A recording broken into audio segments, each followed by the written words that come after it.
debater sobre esse assunto que é muito importante para os cristãos. O tema é tão interessante que vai ser especial. Sim, 2 horas de debate. Nesta terça-feira, às 10 horas, debate na Unidade FM. Juntos somos mais fortes. Unidade FM. Curta a nossa página no Facebook e segue a gente lá no Instagram, facebook.com/UnidadeFM. Essa é a Unidade FM, ZYO 273 em 96.5 MHz. Rádio Unidade FM. Unidade FM. Juntos somos mais fortes.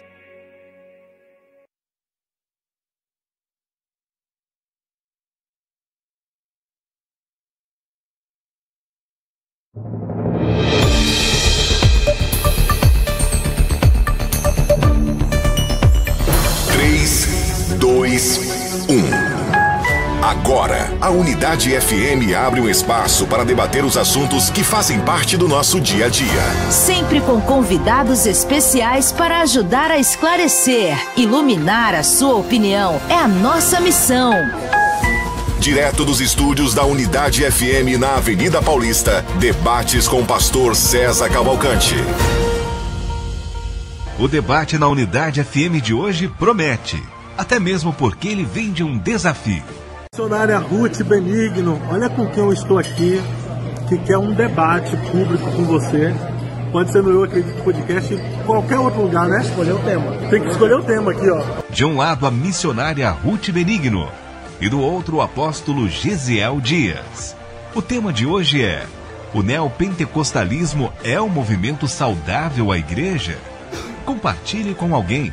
Debate na Unidade FM está no ar.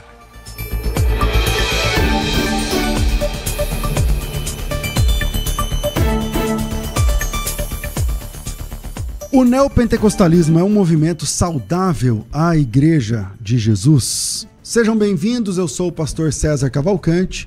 Mais uma vez, para a glória de Deus, está no ar mais uma edição do debate da Rádio Unidade FM. Nós vamos juntos até o final dessa programação e que Deus nos ajude a termos um bom programa, que o nome do Senhor seja exaltado, glorificado nas nossas vidas. E você pode participar com a gente mandando a sua opinião pelo áudio, pelo WhatsApp 984849988 sobre o tema: se o neopentecostalismo é um movimento saudável à igreja ou não.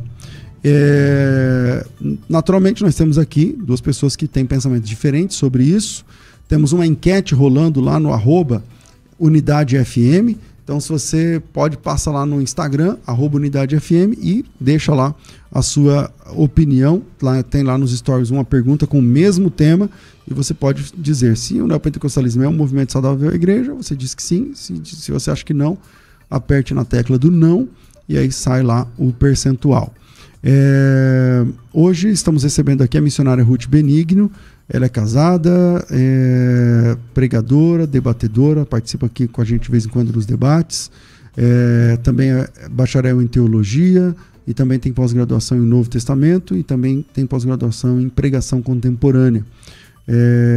Serve a Deus na Assembleia de Deus. Bem-vinda mais uma vez, missionária Ruth Benigno, muito bom lhe receber. Amém, obrigada, pastor César.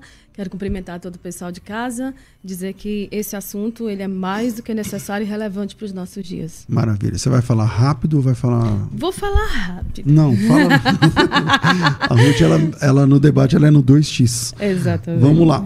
Também com a gente aqui, o pastor... Eu vi aí no anúncio que é apóstolo. É pastor ou apóstolo, senhor melhor? Apóstolo. Na nossa igreja eu sou chamado de apóstolo. Então, apóstolo Gesiel Dias, ele também é bacharel em teologia, professor de teologia no Instituto Bíblico Rema School e presidente da Igreja Plenitude do Reino, na cidade de Teresina, no Piauí. Caramba, lá do Piauí. Bem-vindo. Quero mandar um abraço para o nosso povo que está assistindo agora lá. Todo mundo ligadinho aí com a Unidade. Maravilha. FM. Muito bom. Apóstolo, você vai defender que o neopentecostalismo é um movimento saudável à igreja? Isso. Ok. E missionário, você vai defender que não? Isso, exatamente. Okay. Bom, conforme os nossos sorteios, que nunca acontecem, a gente vai começar aqui com a missionária Ruth Benigno. Quando alguém pergunta, tá, e o movimento neopentecostal é saudável? Você diz que não. Quais as razões? Então, pastor, antes eu quero só explicar ao pessoal de casa que muita gente me perguntou por que de eu haver aceito um debate com o apóstolo, né? Como ele disse, é chamado de apóstolo. Eu aceitei porque assim, ele me fez inúmeros desafios, várias vezes, me marcou. Enfim, foram várias coisas, vários episódios. Eu cheguei a ausentá-lo do meu Instagram para que não ficasse recebendo essas mensagens dele.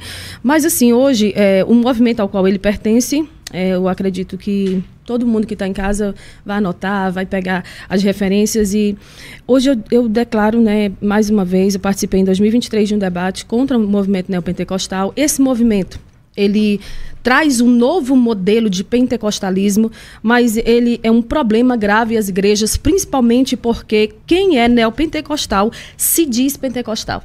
A propósito, eu quero... ele já se declarou, né, neopentecostal, mas esse movimento ele é mais um movimento social do que um movimento religioso, porque ele é um movimento cheio de sincretismo religioso, é um movimento híbrido, né, que traz... E as pessoas são meio crente, meio ímpio, é uma igreja cheia de consumidor, é uma igreja em que as pessoas vão apegadas ou motivadas por aquilo que elas vão receber.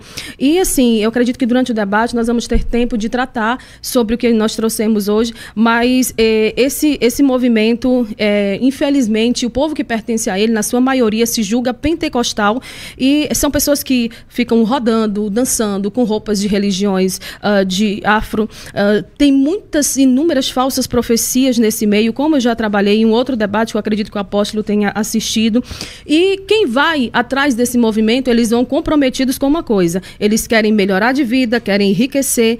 E eu trago aqui para iniciar o texto de 2 Coríntios, capítulo 2, versículo 17, que diz: ao contrário de muitos, não negociamos a palavra de Deus visando lucro. Antes, em Cristo, falamos diante de Deus com sinceridade, como homens enviados por Deus.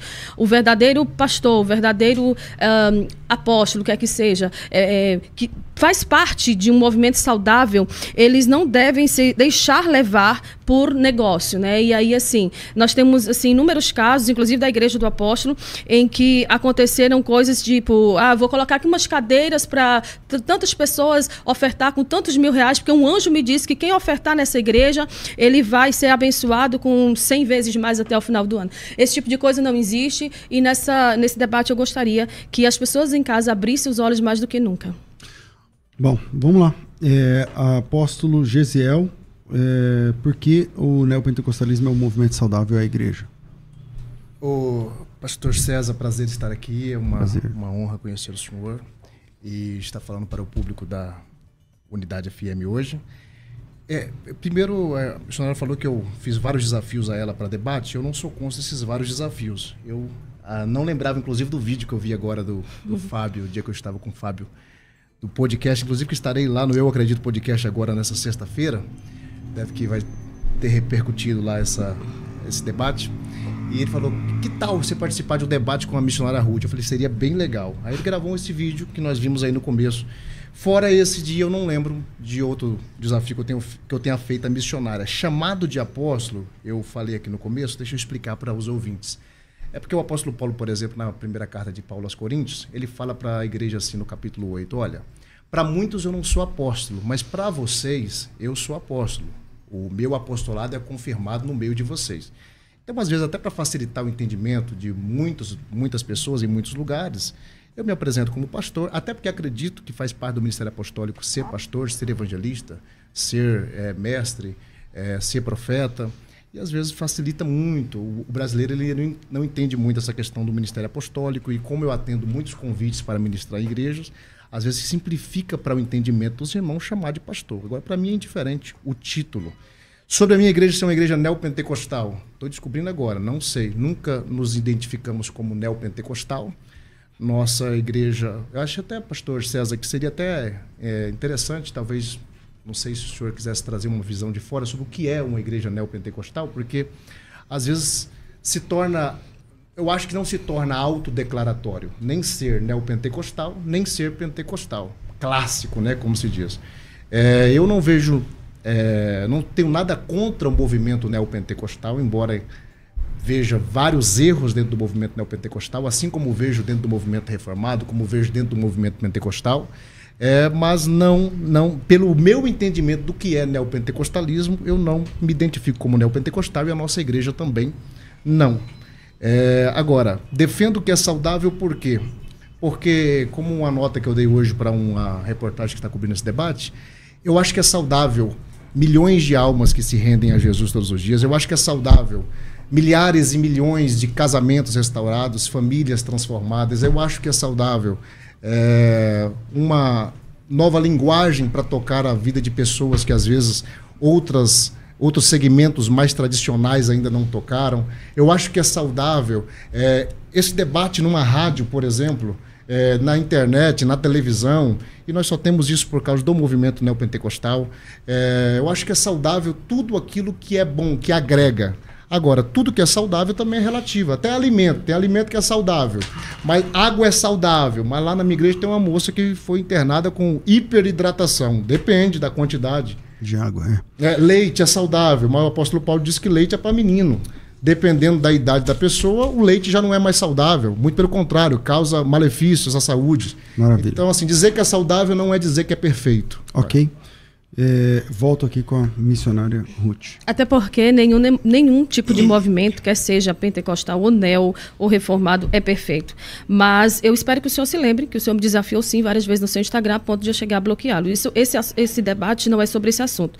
Mas o que o senhor falou é um fato. Quase nenhum neopentecostal se considera um neopentecostal. Mas vamos lá. Vamos abordar aqui, ao meu ver, qual é a definição de pentecostalismo. O meio pentecostal, o movimento pentecostal, ele foca em evangelismo pessoal, evangelismo de porta em porta, evangelismo em presídios, em escolas, em hospitais. Ele também foca em santidade de vida, batismo com o Espírito Santo, batismo em águas, correta pregação, né? Há uma correta pregação, até porque há inúmeros... dentro do movimento pentecostal, há inúmeros teólogos, inclusive eu gostaria aqui de citar o nome do presidente da diretoria apologética da CGADB, que foi agora empossado, né, para os próximos anos, que é o pastor Ezequias Soares e o pastor Elinaldo Renovato. Não conheço nenhum teólogo que escreve, que seja um teólogo respeitado no nosso meio, que venha do movimento neopentecostal. E o que acontece? Algo que não acontece mais em nosso meio, infelizmente, no meio pentecostal, que é a correta administração da disciplina. E eu não estou aqui para dizer que a igreja A ou B é a igreja certa. O que eu sei é que no movimento pentecostal, do movimento saiu, inclusive uma pessoa até falou lá na rádio, pastor, no comentário, que iria se emocionar em ver pais e filhos debatendo, né? Porque o neopentecostalismo saiu de dentro do pentecostalismo. Mas diferente do pentecostalismo clássico das Assembleias de Deus, do pentecostalismo de segunda onda, da Igreja do Evangelho Quadrangular, Igreja Deus é Amor, o movimento neopentecostal ele chega para marcar e para dizer que agora ele tem uma nova visão de reino. Essa igreja, eu não vou entrar aqui em detalhes sobre a questão do bispo McAllister, que foi quem fundou o neopentecostalismo, porque eu fui solicitada por pessoas da família dele para não falar sobre esse assunto, até porque a Igreja de Nova Vida tomou uma outra forma.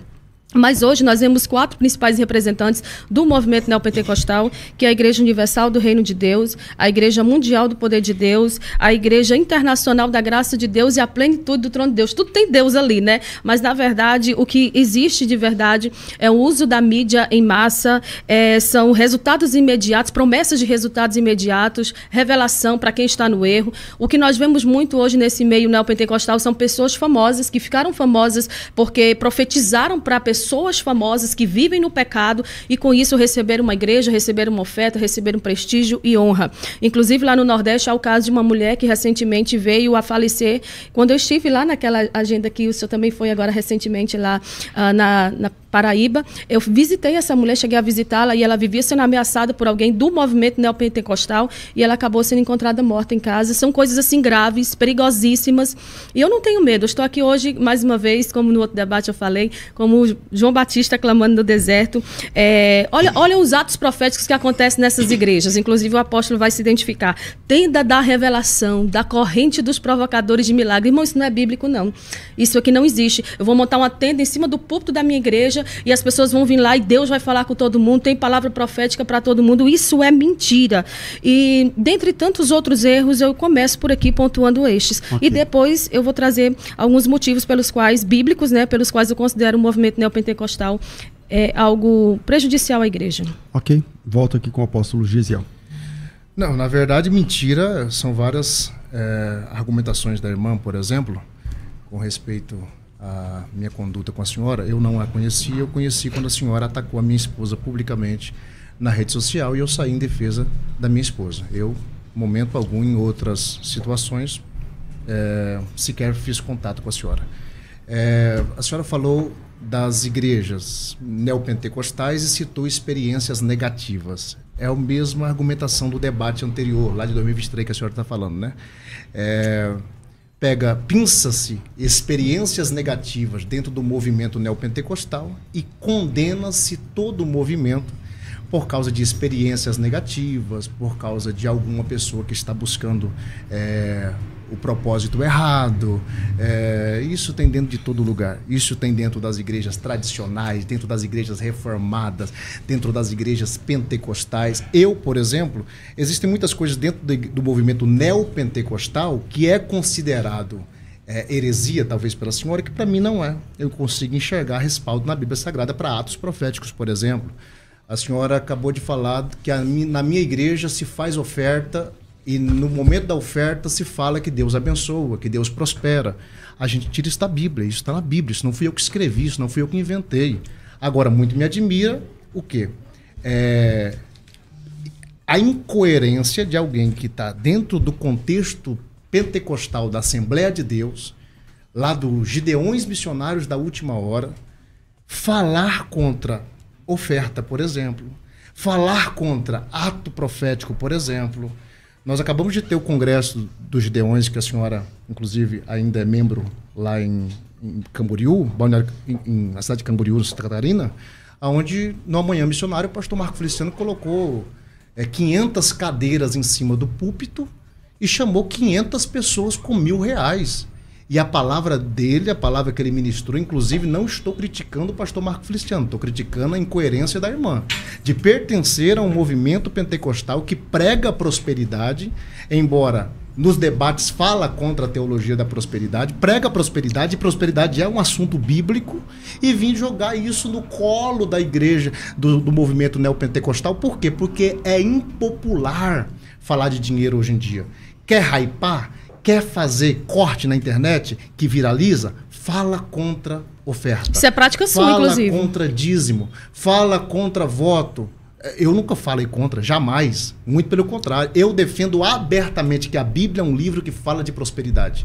A Bíblia é um livro que fala sobre lei da recompensa. A Bíblia é um livro que fala sobre plantar e colher. A Bíblia é um livro que fala que Deus honra aqueles que o honram. Agora, experiências negativas tem em todo lugar. E com certeza absoluta, dentro das igrejas neopentecostais, existem muitas práticas que eu discordo. Existem doutrinas erradas, doutrinas de homens, assim como dentro da igreja pentecostal. Se eu for citar aqui, é uma lista enorme. Ok. Então, pastor, vou ter que responder. Olha o linguajar do apóstolo, hypar. Quem gosta de fazer corte é você. Quem gosta de usar pós-debates para atacar as pessoas que debateram com você é você, que você fez isso com o Eliseu. Inclusive, eu espero que quando você for no Fábio, você tire meu nome da sua boca. Nosso debate encerra aqui quando acabar. Calma aí. Eu estou percebendo que vocês têm toda uma história antes desse debate que eu não sabia. Eu gostaria que nesse debate aqui, a gente debatesse o tema. Certo. Amém. Então, mas eu vou respondê-lo. Não, vocês podem fazer o que vocês quiserem, dentro do tema. Certo. Porque começou com a senhora falando que ele te chama nas redes sociais, isso aqui, depois ele fala que não chama, depois isso aqui. Não, eu tenho provas, então, eu tenho os vídeos todos. Então é isso, você conversa com ele. Certo. Porque aqui é um debate sobre o tema. O neopentecostalismo é um movimento saudável? Maravilhoso. E aí eu não posso deixar, Ruth, se me permite, eu não posso permitir que aí a gente desça um nível e aí fica... Você tira meu nome da sua boca. Sim, não, mas aí eu vou respondê-lo, né? Ele falou que eu ataquei a esposa dele. Ele simplesmente... Então vou fazer o pedido mais uma vez. Eu gostaria que o tema fosse o neopentecostalismo. É um movimento saudável à igreja? É sobre isso. Só vou responder. O que ele falou da esposa dele, de você que falou com a esposa dele, não sei o quê, eu gostaria que vocês resolvessem isso em off. Tá. Porque não é aqui o fórum para...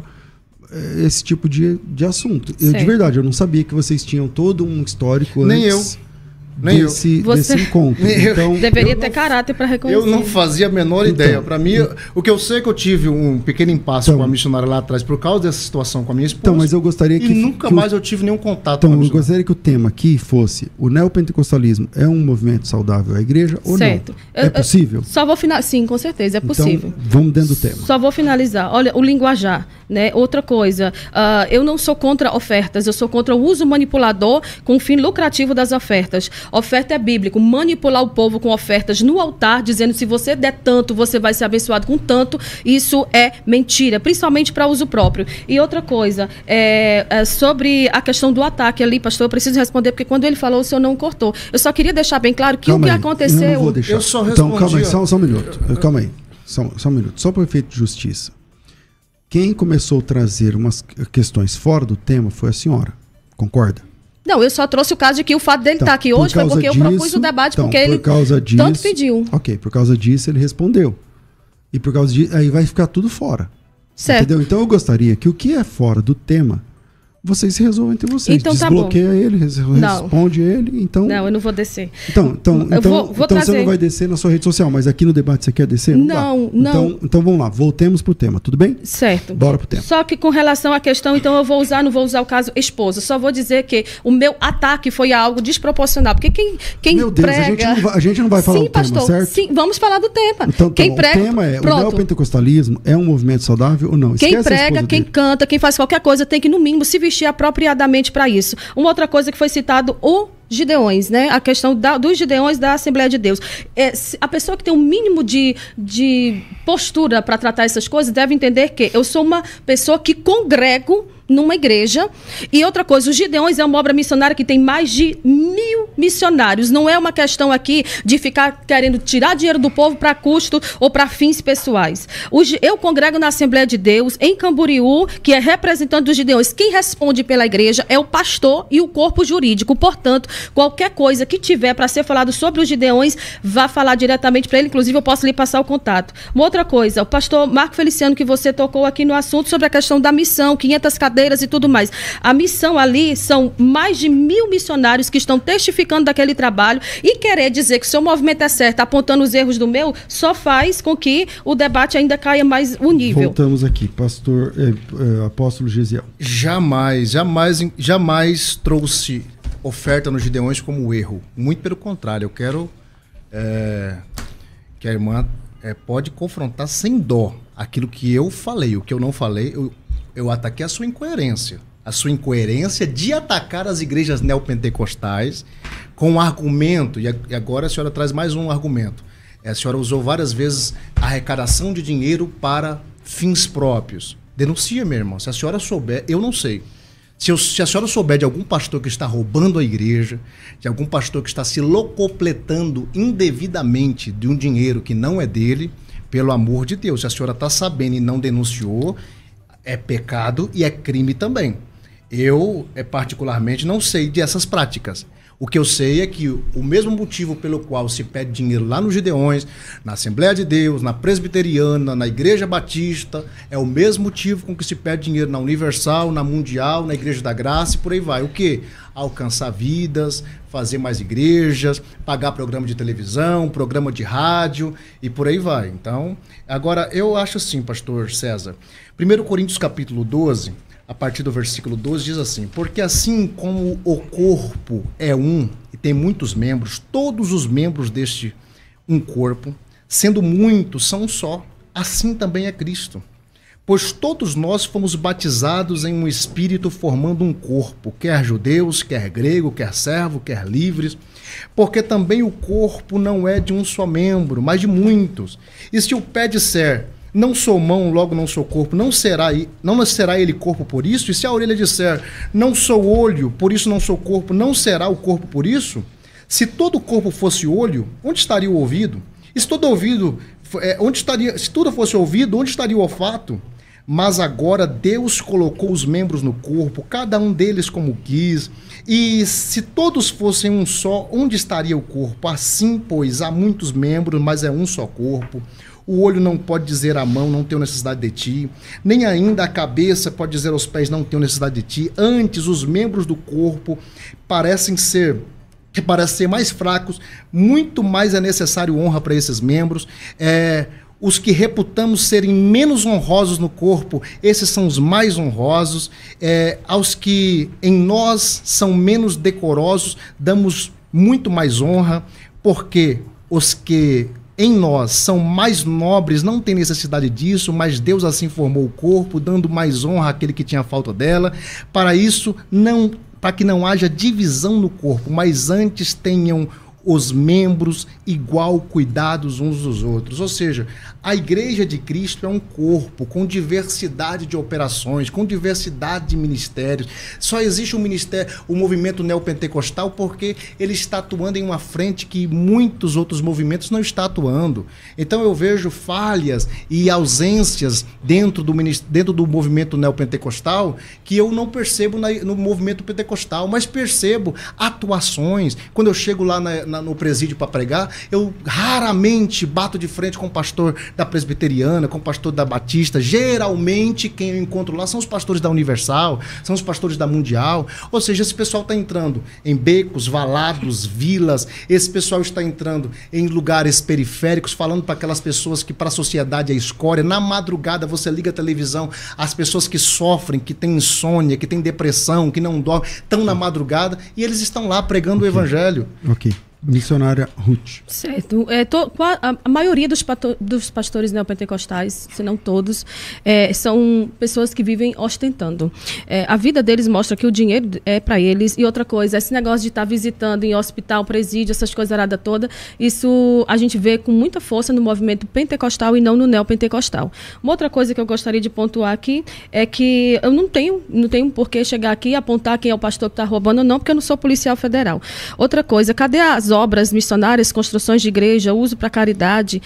De que adianta também os pastores da Universal fazer o que fizeram com a Andressa Urach? Ir lá pregar um falso evangelho e aí a pessoa vai lá, oferta tudo que tem, tudo que pode, depois sai de lá ferido e machucado. Dizer que o neopentecostalismo faz parte do verdadeiro corpo de Cristo, eu estou falando para quem está em casa, é um absurdo, porque nenhum profeta bíblico saiu entregando profecias erradas. Nenhum profeta bíblico andava fazendo lives, né, se nesse tempo existisse rede social, andaria seminu fazendo lives, mostrando partes do corpo, sensualizando em cima dos altares. A ética desse meio é escandalosa e eles, como não devem subordinação a ninguém, eles se protegem dizendo, ai daquele que tocar no ungido de Deus, que é isso mesmo. Esses dias eu vi uma pessoa comentando, ai, fulano está acontecendo isso porque fulano tocou em você. Não, irmão, pelo amor de Deus, onde tiver uma pessoa batendo o peito dizendo que é profeta, é isso ou aquilo, você tem que comparar com a Bíblia. A questão é que o povo é preguiçoso. Olhe para os profetas da Bíblia, vê se eles andavam ostentando, batendo no peito, dizendo que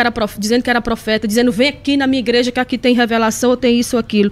Outra coisa, prendem as pessoas com foco na maldição hereditária. Se você sair daqui, você sai debaixo da minha cobertura espiritual. Isso também é mentira e é engano. Não existe foco nas pregações, não são pregações bíblicas, são pregações antropocêntricas. Na maioria das vezes em que eu fui convidada para ir nessas igrejas, terminei a mensagem, o pastor disse, agora Deus vai falar, mas antes ele tem que tirar uma oferta. Então, gente, você que está em casa aí, tome cuidado. Não vou mais cair na pilha de ninguém, não. Quero pedir desculpa ao pastor César, que não é meu perfil ficar atacando pessoas aqui, mas é porque tem pessoas e pessoas com nível, né, de querer ele dizer que o outro vai fazer aquilo que ele está fazendo. E no Antigo Testamento, se nós formos olhar, os ungidos eram reis, profetas, sacerdotes e juízes. Esse povo aqui é que está inserido no contexto de ungido do Senhor. E não os autoproclamados apóstolos de hoje que não fazem milagre, que não operam milagre, mas que na verdade querem chamar atenção para si e crescer em cima de palco alheio. Então, por causa disso, eu continuo mantendo. O neopentecostalismo é sim um movimento prejudicial à igreja. E reitero mais uma vez, congrego na Assembleia de Deus dos Gideões, quando eu chegar aqui em São Paulo, estão mudando para cá, vou continuar na Assembleia de Deus, mas tudo que acontece na Assembleia de Deus é coerente? É correto? Não. No dia que me chamarem para falar sobre pentecostalismo, eu estarei aqui também, porque eu não defendo o erro, quer seja de apóstolos neopentecostais ou de pastores pentecostais. Ok. Apóstolo Gesiel. Muito bem. Eu quero até justificar aqui para os irmãos que estão assistindo e mandando mensagem, é o seguinte, eu em respeito ao pastor César e ao programa, eu não vou rebater ataque pessoal. Qualquer pessoa minimamente inteligente que começou a assistir esse debate percebeu que eu cheguei sem pedras nas mãos, totalmente disposto a debater o tema e o texto, qualquer texto bíblico que for proposto aqui nessa mesa, e simplesmente falei de algo pessoal para responder à irmã. A irmã traz como se eu estivesse colocando erros dentro do movimento pentecostal para atacar o movimento pentecostal. E não. Eu só quero dizer que há erros em todo lugar. E se eu for me basear em experiências negativas para condenar um movimento, então está todo mundo condenado, não se salva ninguém. Vai fazer igual o pastor Eliseu Rodrigues quando fez o debate com... Não traga ele para a mesa. Foi a senhora que trouxe, a senhora falou primeiro. Ele é meu amigo. Não tem problema. Quando ele falou para o pastor Leonardo Salles, Leonardo, se abrir a Bíblia na sua igreja, fecha-se as portas da sua igreja. Inclusive foi esse o conteúdo da vez que eu o chamei para o debate. Pastor, eu disse para ele, pastor, se abrir a Bíblia na sua igreja, também fecha a porta da sua igreja. Qual que é o desafio? O desafio é abrir a Bíblia e fecha a igreja? Então, se abrir a Bíblia e falar assim, vamos pegar a Bíblia e colocar no crivo das Escrituras, no modo mais radical de ser, que igreja vai ficar aberta? Eu acredito que somente a igreja do pastor César Cavalcante, que é a igreja genuína, eu acredito que sim. Eu falo na visão, na estrutura da visão da igreja. Eu não conheço, mas conheço o senhor e admiro demais. E a igreja que eu sou pastor, porque lá nós não temos compromisso com o erro. Eu sou humilde o suficiente para ir diante da igreja que eu sou pastor. Quantas vezes for preciso, se nós descobrirmos que estamos errados em alguma coisa e falar, gente, nós entendemos errado. Eu queria saber se dentro da Assembleia de Deus se tem essa mesma humildade. Porque em vários lugares, na mesa, com vários pastores, que eu prego sempre dentro da Assembleia de Deus, é a igreja que eu mais sou convidado para pregar, na mesa os pastores olham para mim e concordam. Realmente isso aqui não é bíblico, realmente isso aqui é doutrina de homem, realmente isso aqui não está na palavra. Eu falei, por que não muda? Porque já está estabelecido. Dentro de Curitiba, um pastor da igreja olhou para mim e falou assim, olha, Gesiel, a igreja de Curitiba não vai mudar por causa de você. Já está estabelecido. Independente do que está escrito, nós não vemos assim. Eu olhei para ele e falei, pois é, pastor, Spurgeon disse que não é a igreja que determina o que a Bíblia deve ensinar, é a Bíblia que determina o que a igreja deve ensinar. Ou seja, se nós abrimos a Bíblia radicalmente em qualquer igreja, principalmente as mais tradicionais no Brasil, vai se fechar as portas da igreja. É óbvio, se falar de igreja neopentecostais, então nem se fala. A questão é, existe igreja perfeita? Não existe igreja perfeita. Se não existe igreja perfeita, Marcos capítulo de número 9, Jesus olhou para os discípulos, versículo 38, e disse assim, não impeça quem está expulsando demônio em meu nome, não há quem possa falar bem de mim e falar mal de mim no outro dia. Quem não é contra nós é por nós. Deixa expulsar demônio, deixa curar os doentes, deixa pregar o evangelho. Eu tenho certeza, pastor César Cavalcante, se o senhor abrir uma enquete aqui agora e perguntar quem aqui teve o primeiro contato com o evangelho e com a fé através de uma igreja neopentecostal, vai chover de mensagem. Inclusive de pessoas que estão dentro do contexto reformado, inclusive de pessoas que estão dentro do contexto pentecostal clássico hoje, mas vai dizer, eu conheci o evangelho através da Universal, eu aceitei Jesus lá na Mundial, eu defendo essas igrejas como igrejas evangelísticas. Essas igrejas não servem para mim. Eu acho que qualquer pessoa que quiser crescer, amadurecer espiritualmente, estão dentro desse contexto, vai precisar sair de lá e procurar uma igreja mais estruturada, doutrinariamente, para crescer e para amadurecer. Agora, negar o papel evangelístico dessas igrejas em alcançar o pecador e falar com aquele público que muitos de nós não falamos, aí, para mim, é uma... Ok.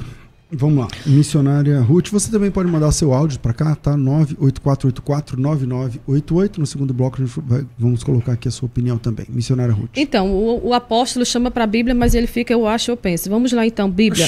Teologia da prosperidade. O que a teologia da prosperidade presente no meio neopentecostal faz? Deturpa a mensagem bíblica da cruz. Eu digo isso com base em Filipenses capítulo 1, versículo 29, 2 Coríntios capítulo 4, versículo 7 a 10 e Mateus capítulo 6, do versículo 19 ao versículo 21. 21.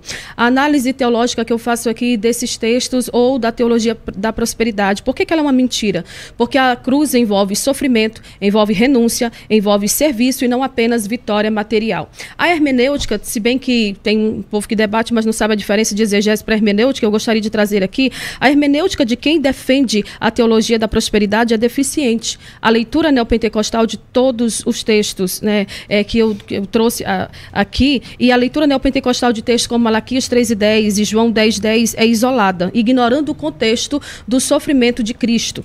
Portanto, os pais da igreja, se nós formos analisar, os pais da igreja, reformadores, os pentecostais, como inclusive William Seymour, eles jamais usaram a fé como instrumento de riqueza ou de barganha pessoal. Sendo assim, prosperidade é bênção, mas não é o centro do evangelho. Se você está numa igreja que prega que você tem que dar dízimo dobrado ou ofertar 2 vezes no mesmo culto, com finalidades para igreja, sendo que na verdade não são, né? Claro, tem igrejas que tiram 2 ofertas durante o culto, uma para a igreja, outra para a obra missionária, isso é coerente, mas se você não sabe os fins para o qual aquele dinheiro está sendo usado, não oferte. E outra coisa, as pessoas se convertem estando em qualquer lugar, ou nas igrejas neopentecostais, ou nas igrejas pentecostais ou reformadas. Quem se converte dentro do neopentecostalismo, o faz apesar dele, não por causa dele. O neopentecostalismo aqui não é o centro do evangelho dos nossos dias ou do nosso século, não. As pessoas que se convertem dentro desse movimento, quando eles conhecem Cristo de verdade e vê que ali não tem ensino, não tem Bíblia, não tem doutrina, não tem uma boa confissão de fé, eles acabam indo e migrando, glória a Deus por isso, para outras igrejas que são bíblicas, são sérias. Até porque, como ele falou muito tempo, eu queria mais um pouquinho de tempo para falar, há alguns tipos de neopentecostalismo. O primeiro deles é o radical, do tipo da Universal, que faz lives para as pessoas virem aqui cheirar drogas e dizer, quero essa droga. 5 minutos o cara orou por você, né, o dito apóstolo, pastor, aí já não sinto mais desejo, já nunca tive contato com drogas. Isso é mentira, é lavagem cerebral. Outra coisa, fogueira santa, água do poço de Jacó, tudo isso é mentira para enganar os incautos. Uma outra coisa, o neopentecostalismo está beirando o neopaganismo. Como pessoas parecendo que estão incorporadas dentro das igrejas, usando roupas que não são apropriadas para cultos, fazendo rodas, se abraçando e dançando. Isso não é pentecostalismo clássico. Uma outra coisa, gourmetização do evangelho. Tem umas igrejas aí neopentecostais que parecem shopping center. Aquelas igrejas que têm área VIP, a pregação é mais coach. Então, identifique essas igrejas e veja se você está inserida numa delas. Tem também o neopentecostalismo moderado, eu confesso. Tem um pastor, por exemplo, do meio neopentecostal que eu gosto bastante da palavra que ele prega. Tem uma boa palavra, mas não tem um crivo, dão ceia para todo mundo, o modo de se vestir é escandaloso, não tem foco teológico sério, mas tem uma teologia própria, né? Eles criam sua própria teologia, seu próprio meio de conseguir adeptos e fiéis e não tem uma declaração de fé saudável. Então, identifique, não seja gado, levado por qualquer pessoa, identifique se você está nesse meio e saia e vá para uma igreja séria e bíblica para a glória de Deus. Terminou? Apóstolo Gesiel. O desafio é pontuar ponto por ponto do que a missionária traz, porque são tantos assuntos, a irmã fala tanto de tanta coisa ao mesmo tempo que é complicado. E eu faço aquela pergunta que o pastor César Cavalcante faz nos debates que participa. Temos tempo para isso? Porque cada ponto que a irmã trouxe dá aqui um debate completo. A irmã falou sobre maldição hereditária, a irmã falou sobre teologia da prosperidade, a irmã falou sobre pessoas que são Irmã, vamos lá. Por pontos, então. A senhora acredita que as igrejas que estão dentro do movimento neopentecostais é a igreja de Jesus ou não? Não. Se mudar a doutrina, se mudar a forma, a senhora falou agora há pouco de pessoas que são salvas lá dentro. Depende. Tem igrejas que tem pessoas que vêm, que são salvas, que permanecem, mas que não fazem parte desse sincretismo religioso que existe lá. Use o seu tempo para defender, que depois eu uso o meu para responder. Eu vou anotando aqui o que você vai falar. Mas a questão é que a dinâmica do debate aqui... Desculpa, pastor Sérgio. Fique à vontade. Inquirir não pode, então. Tá ok. Fazer pergunta não pode. Então tá tudo bem. Então vamos lá. Vamos por parte. Teologia da prosperidade. Vou falar igual o pastor Ciro Malafaia agora. Existe a teologia da prosperidade, existe o besterol da teologia da prosperidade. A teologia da prosperidade é bíblica e eu falo de prosperidade sem usar um texto do Antigo Testamento, só do Novo e melhor, sem ser rico, sem ter casa, sem ter carro, sem ter bens, sem me locupletar de 1 centavo do dinheiro da obra de Deus. E olha a incoerência. Você que mora numa cidade do interior, porque o Brasil é muito maior do que São Paulo, e às vezes a gente dá ênfase muito grande a São Paulo. Eu estou lá em Teresina, no estado do Piauí, estado menos evangelizado do Brasil. Dá uma voltinha na sua cidade e veja de quem são as casas mais bonitas e quem são os carros mais tops, quem tem chácara, quem tem fazenda, quem tem empresa. Veja se são os pastores das igrejinhas neopentecostais de esquina do bairro, da periferia, ou se são dos pastores presidentes de igrejas sérias. Veja onde é que estão os super salários de pastores que ganham 20 salários, 30 salários, 40 salários, 50 salários. Veja onde é que tá, onde é que se tem confusão e se tira um pastor da frente da igreja, porque o pastor usou o dinheiro da igreja para arrumar a própria igreja, a congregação, e se deixa o pastor presidente na frente da igreja que usou o dinheiro da igreja para comprar apartamento de milhões para ele. Veja, vamos ver se de fato isso está majoritariamente dentro das igrejas neopentecostais ou das igrejas em geral. Irmão, tem problema em tudo quanto é lugar. Se eu for apontar a experiência negativa, eu te garanto que qualquer uma dessas experiências negativas que a Ruth apontar aqui, nós vamos apontar dentro do movimento pentecostal, principalmente dentro do movimento pentecostal clássico, até porque a Assembleia de Deus é uma igreja que tem vários louros, várias virtudes, tanta coisa boa para nós falarmos, mas tem uma coisa ruim, o que? Não tem padrão. A missionária sabe muito bem do que eu estou falando. A Igreja Assembleia de Deus não é igual em todo lugar. A Igreja Assembleia de Deus em Curitiba é de um jeito, em São Paulo é de outro jeito, lá no Piauí é de outro jeito, lá em Rondônia é de outro jeito, lá no Mato Grosso é de outro jeito. Tudo isso que a irmã falou, eu já vi dentro da Assembleia de Deus. Eu sou filho de pai assembleiano, sou neto de pai de avô assembleiano, sou bisneto de bisavô assembleiano, nasci dentro da Assembleia de Deus, fui enviado como missionário desde pequenininho. A minha família é uma família missionária. Com 1 ano de idade nós fomos para o campo missionário. Então, de bleia, meu irmão, eu entendo. E sobre, irmão, pelo amor de Deus, maldição hereditária, libertação, cura divina, são temas bíblicos. Agora, se quer abrir o debate para isso, a gente entra sem medo. Vamos falar só de maldição hereditária? Vamos falar só de teologia da prosperidade? Vamos falar de quê? Agora, são muitos temas, é muito aberto. E aí, a pergunta é, temos tempo para isso? Vamos lá, missionária. Então, eu tenho uma grande crítica com relação à questão de super salários de pastores presidentes e pastores ditadores também. Nós temos um caso agora, pastor César, que aconteceu no estado do Pará, de um pastor, né, que foi pego, uns vídeos dele foram divulgados, enfim, e ele acabou sendo afastado. Igrejas sérias, elas afastam pastores que estão em pecado. Igrejas neopentecostais, o pastor troca de esposa a mando de Deus, e aí o que acontece? Ele permanece sendo pastor da igreja, porque não vai acontecer nada. Uma outra coisa, eu quero fazer um pedido com todo respeito, não diga coisas que eu não disse. Já trouxe o caso da teologia da prosperidade, e o meu papel aqui não é refutar o que o senhor fala, mas também é dentro do meu tempo e trazer motivos pelos quais eu acho que o movimento neopentecostal é prejudicial à igreja. Pastor errado tem no meio reformado, agora nós vimos um grande escândalo envolvendo o pastor reformado em igrejas pentecostais e principalmente com muita força dentro do neopentecostalismo, porque aí é escândalo de todo lado. Mas eu gostaria de falar em segundo lugar sobre a confissão positiva. Dentro dessas igrejas nega o princípio da soberania de Deus. E sim, pessoal que está em casa às vezes vê que eu trago resumo, porque eu tenho muita responsabilidade com aquilo que eu falo e por isso eu me preparo de forma adequada para trazer o melhor aqui para as pessoas que estão nos ouvindo. Eu tenho alguns textos aqui. 1 João, capítulo 5, versículo 14. Tiago, capítulo 4, a partir do versículo 13. Tem o texto de Romanos, capítulo 9, a partir do versículo 15 e também Provérbios 16 e 9. Esses versículos mostram que decretar e determinar o futuro com palavras coloca o homem no centro e não Deus. E Deus não é empregado de ninguém, Deus não é obrigado a fazer nada para ninguém. E aqui a gente vai entrar rapidamente, eu quero, nessa questão aqui dos usos errados, como Romanos 4,17, que ele chama a existência as coisas que não são, ignorando quem prega isso, que quem faz isso é Deus e não crente, porque Paulo está aqui explicando o que aconteceu na criação, quem chama é Deus, quem faz é Deus, quem decreta é Deus, e E essa ideia de que a gente vai chamar e vai decretar e vai profetizar e vai acontecer, veio de influências do novo pensamento e não da tradição cristã histórica. Portanto, a confissão deve ser baseada na fé em Deus e na submissão à vontade dele. Não existe essa de que eu vou decretar o que Deus não mandou e vai acontecer, porque isso é falácia de quem quer demonstrar que tem autoridade espiritual. Quem fala isso, inclusive, não deve ter lido Jeremias capítulo 3, versículo 37, que diz: quem é aquele que diz, e assim acontece, quando o Senhor não mandou? Ok. Apóstolo Gesiel. É porque são vários temas. Vamos lá.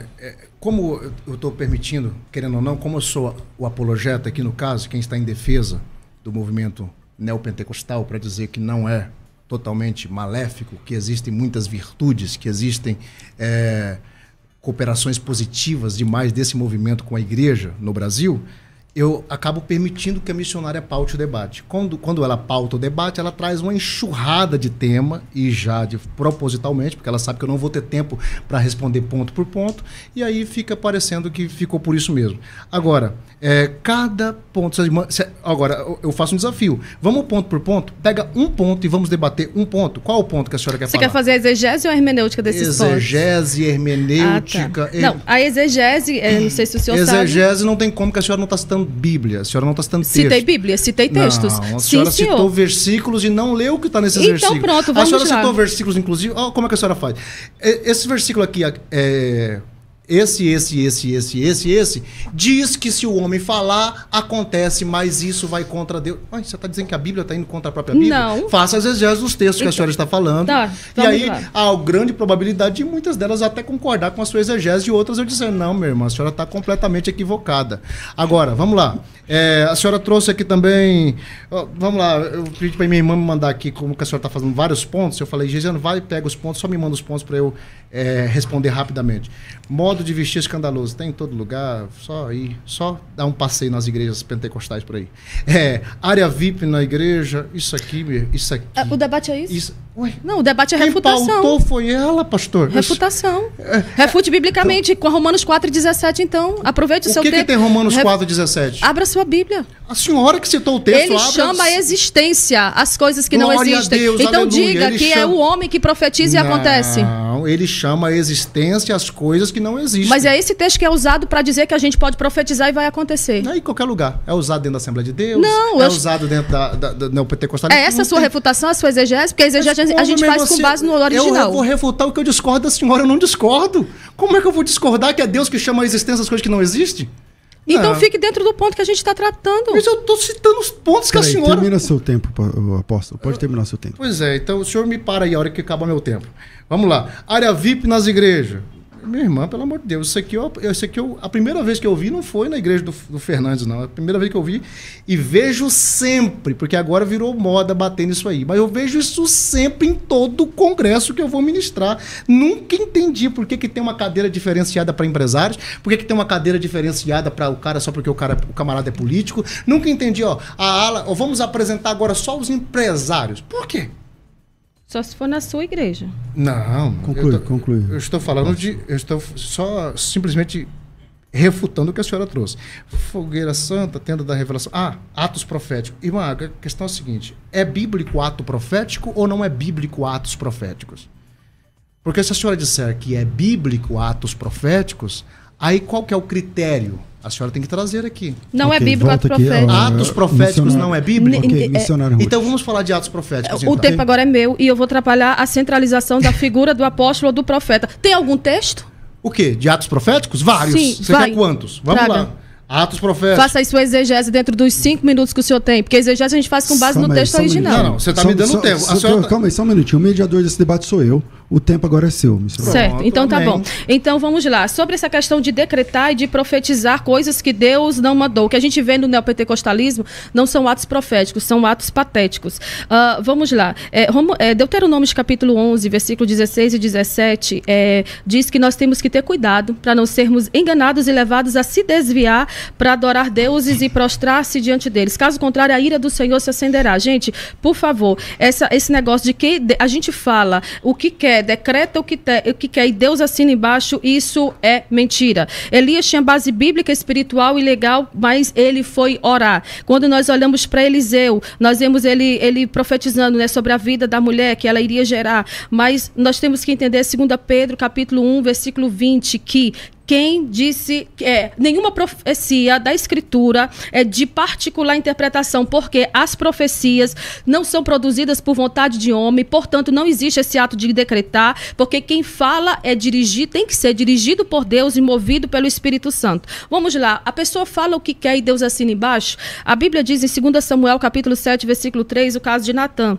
Natã disse que era para Davi construir o templo, mas ele falou do seu coração. E quem é sensível à voz do Espírito Santo e dirigido profeticamente por Deus, entende que Deus não assinou embaixo do que Natã falou, porque Deus só tem compromisso com a sua palavra e não com aquilo que os homens que se dizem profetas dizem. Em Juízes capítulo 16, versículo 20, eu tenho que trazer os textos porque o meu compromisso com as pessoas de casa é que elas analisem os textos e vejam se eu estou sendo incoerente com aquilo que eu estou defendendo ou não. No momento, eu estou defendendo que você não deve acreditar em atos proféticos de profetizar ou declarar e que Deus vai fazer o que você disse que vai acontecer.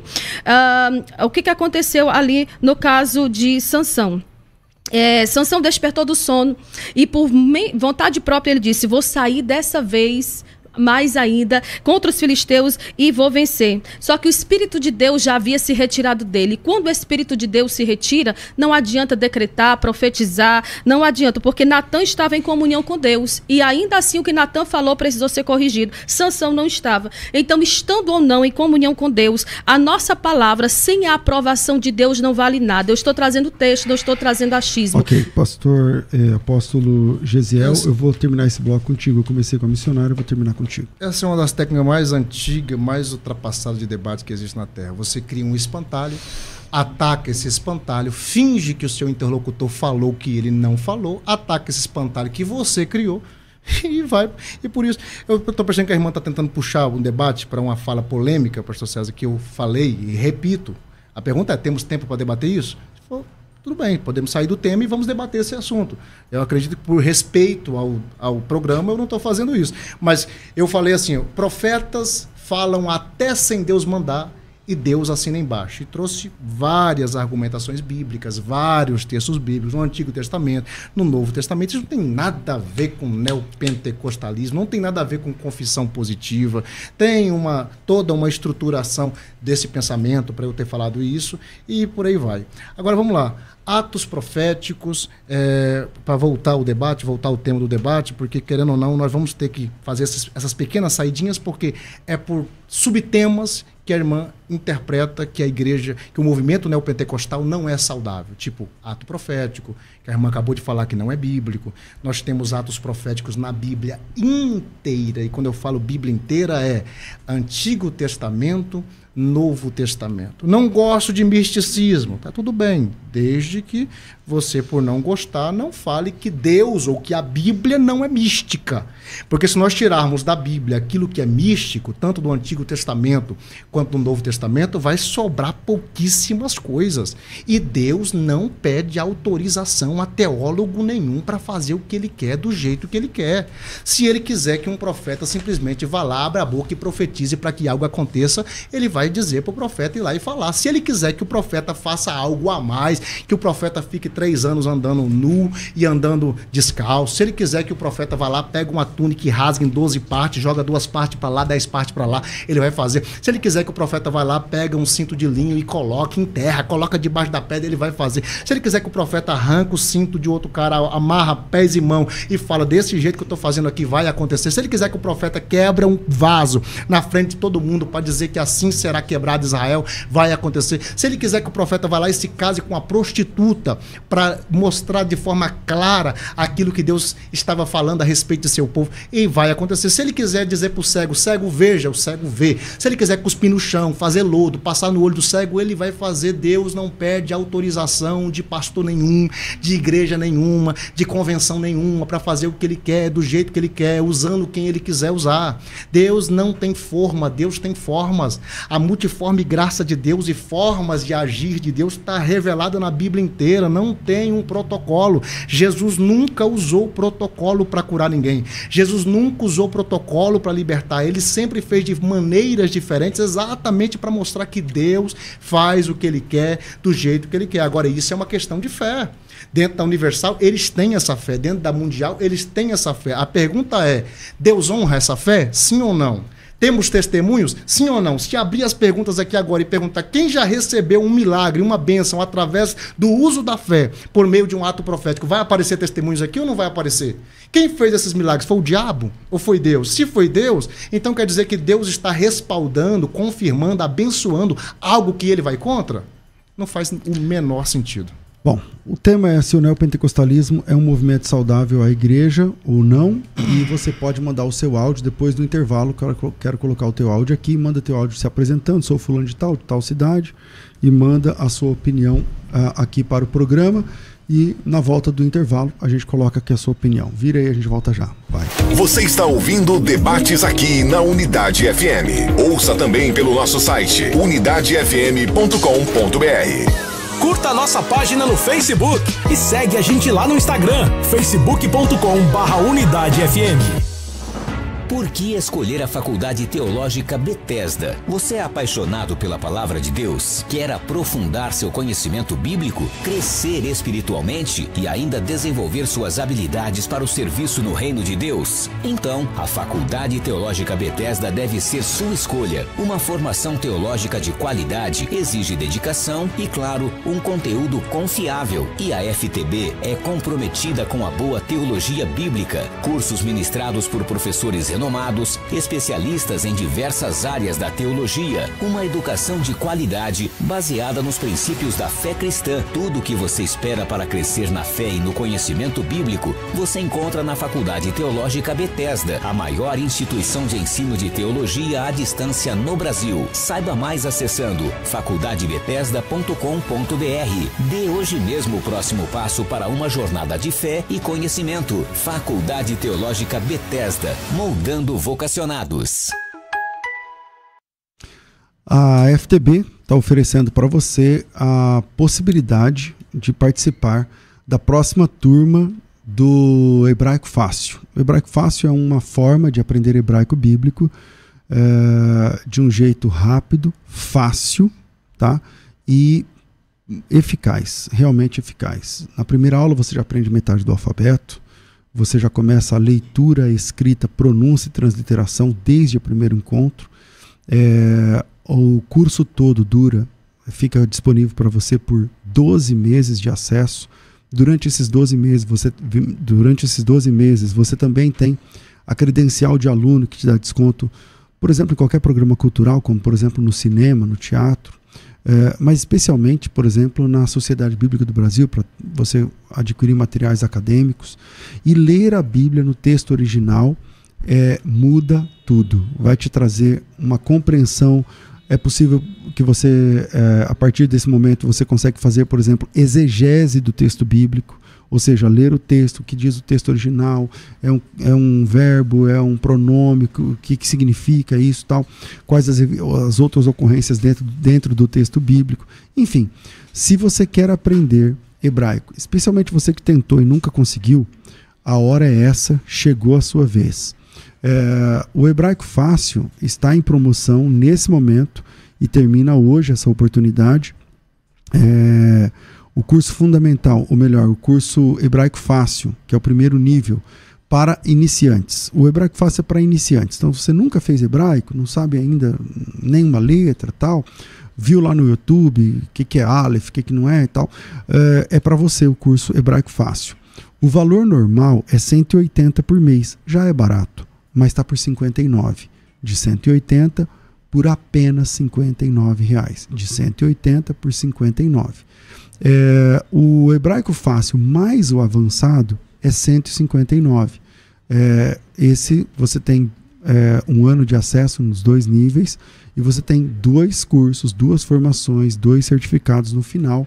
Um no curso Hebraico Fácil de alfabetização e outro no curso Hebraico Avançado de gramática. Então você vai aprender o que é plural, o que é singular. No caso do hebraico tem plural e tem dual, né? Quando se trata de pares, por exemplo, não é exatamente um plural, mas é um dual. Você vai aprender tempo verbal, força do verbo.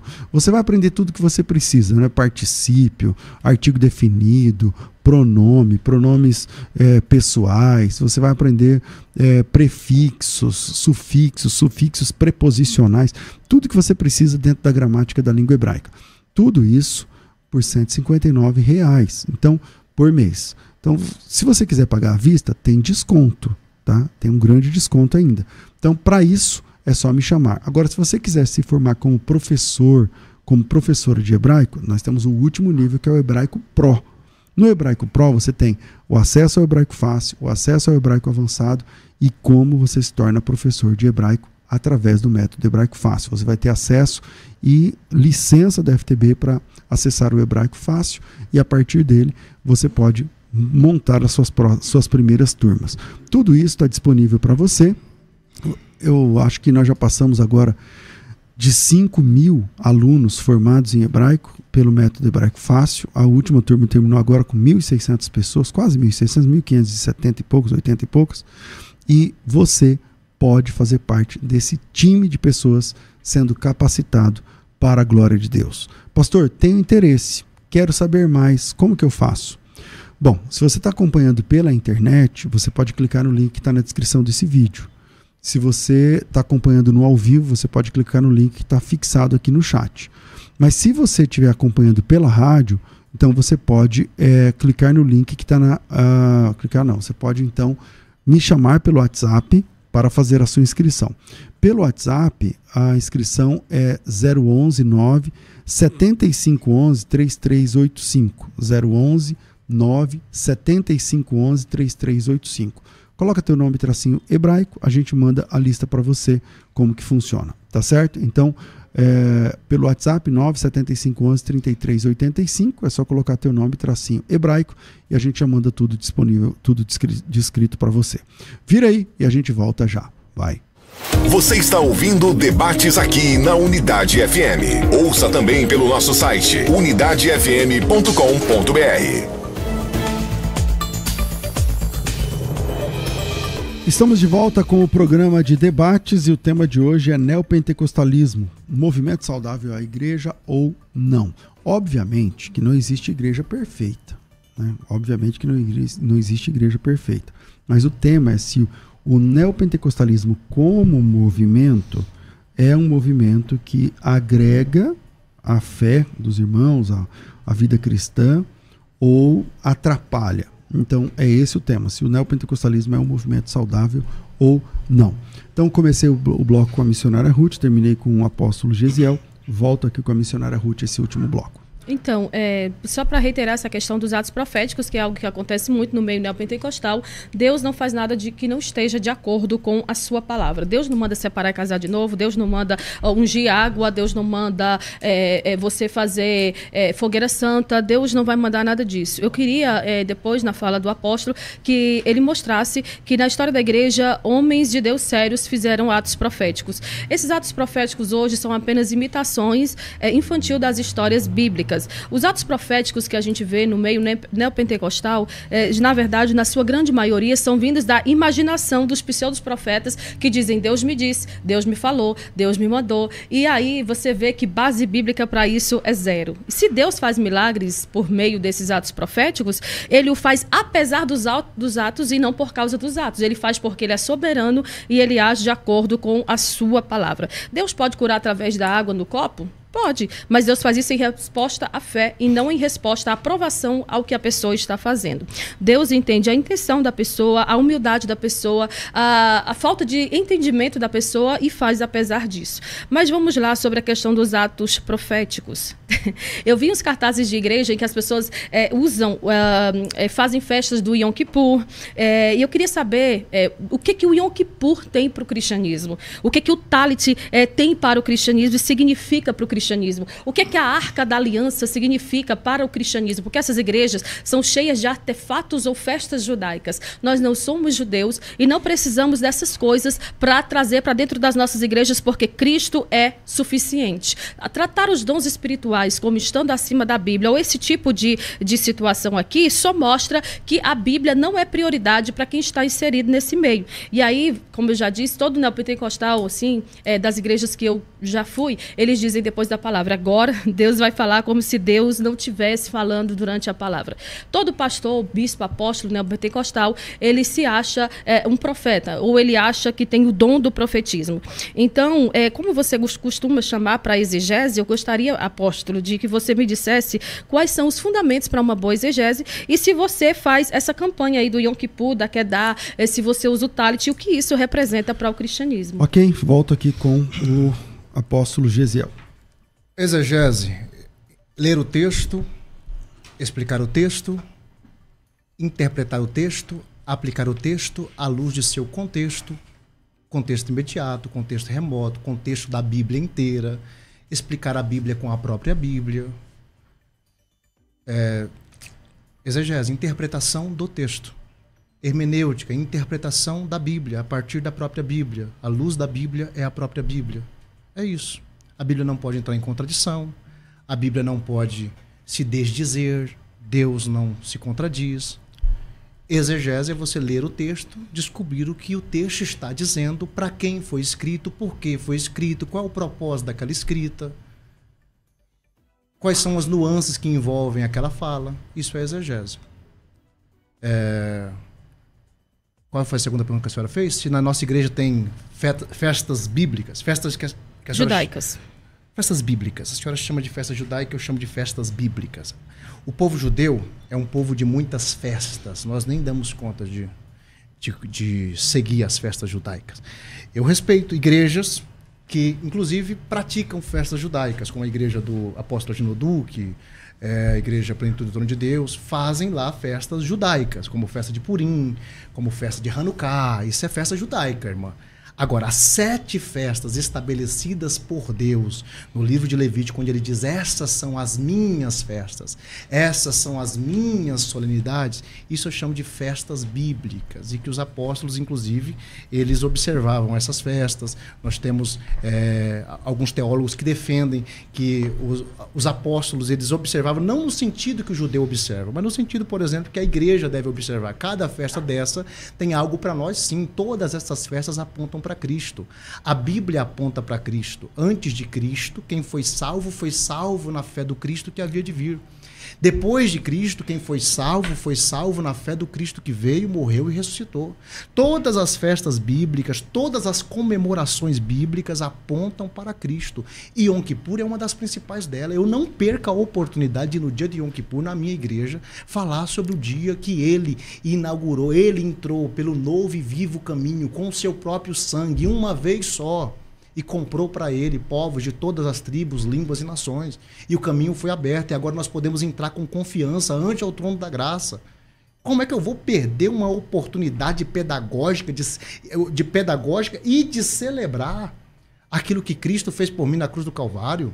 Todas as festas judaicas, ou melhor, festas bíblicas, elas têm um conteúdo pedagógico eclesiástico para a igreja, são festas proféticas. Okay. São festas que apontam para arrebatamento, festas que apontam para milênio, festas que apontam para o tempo do reino.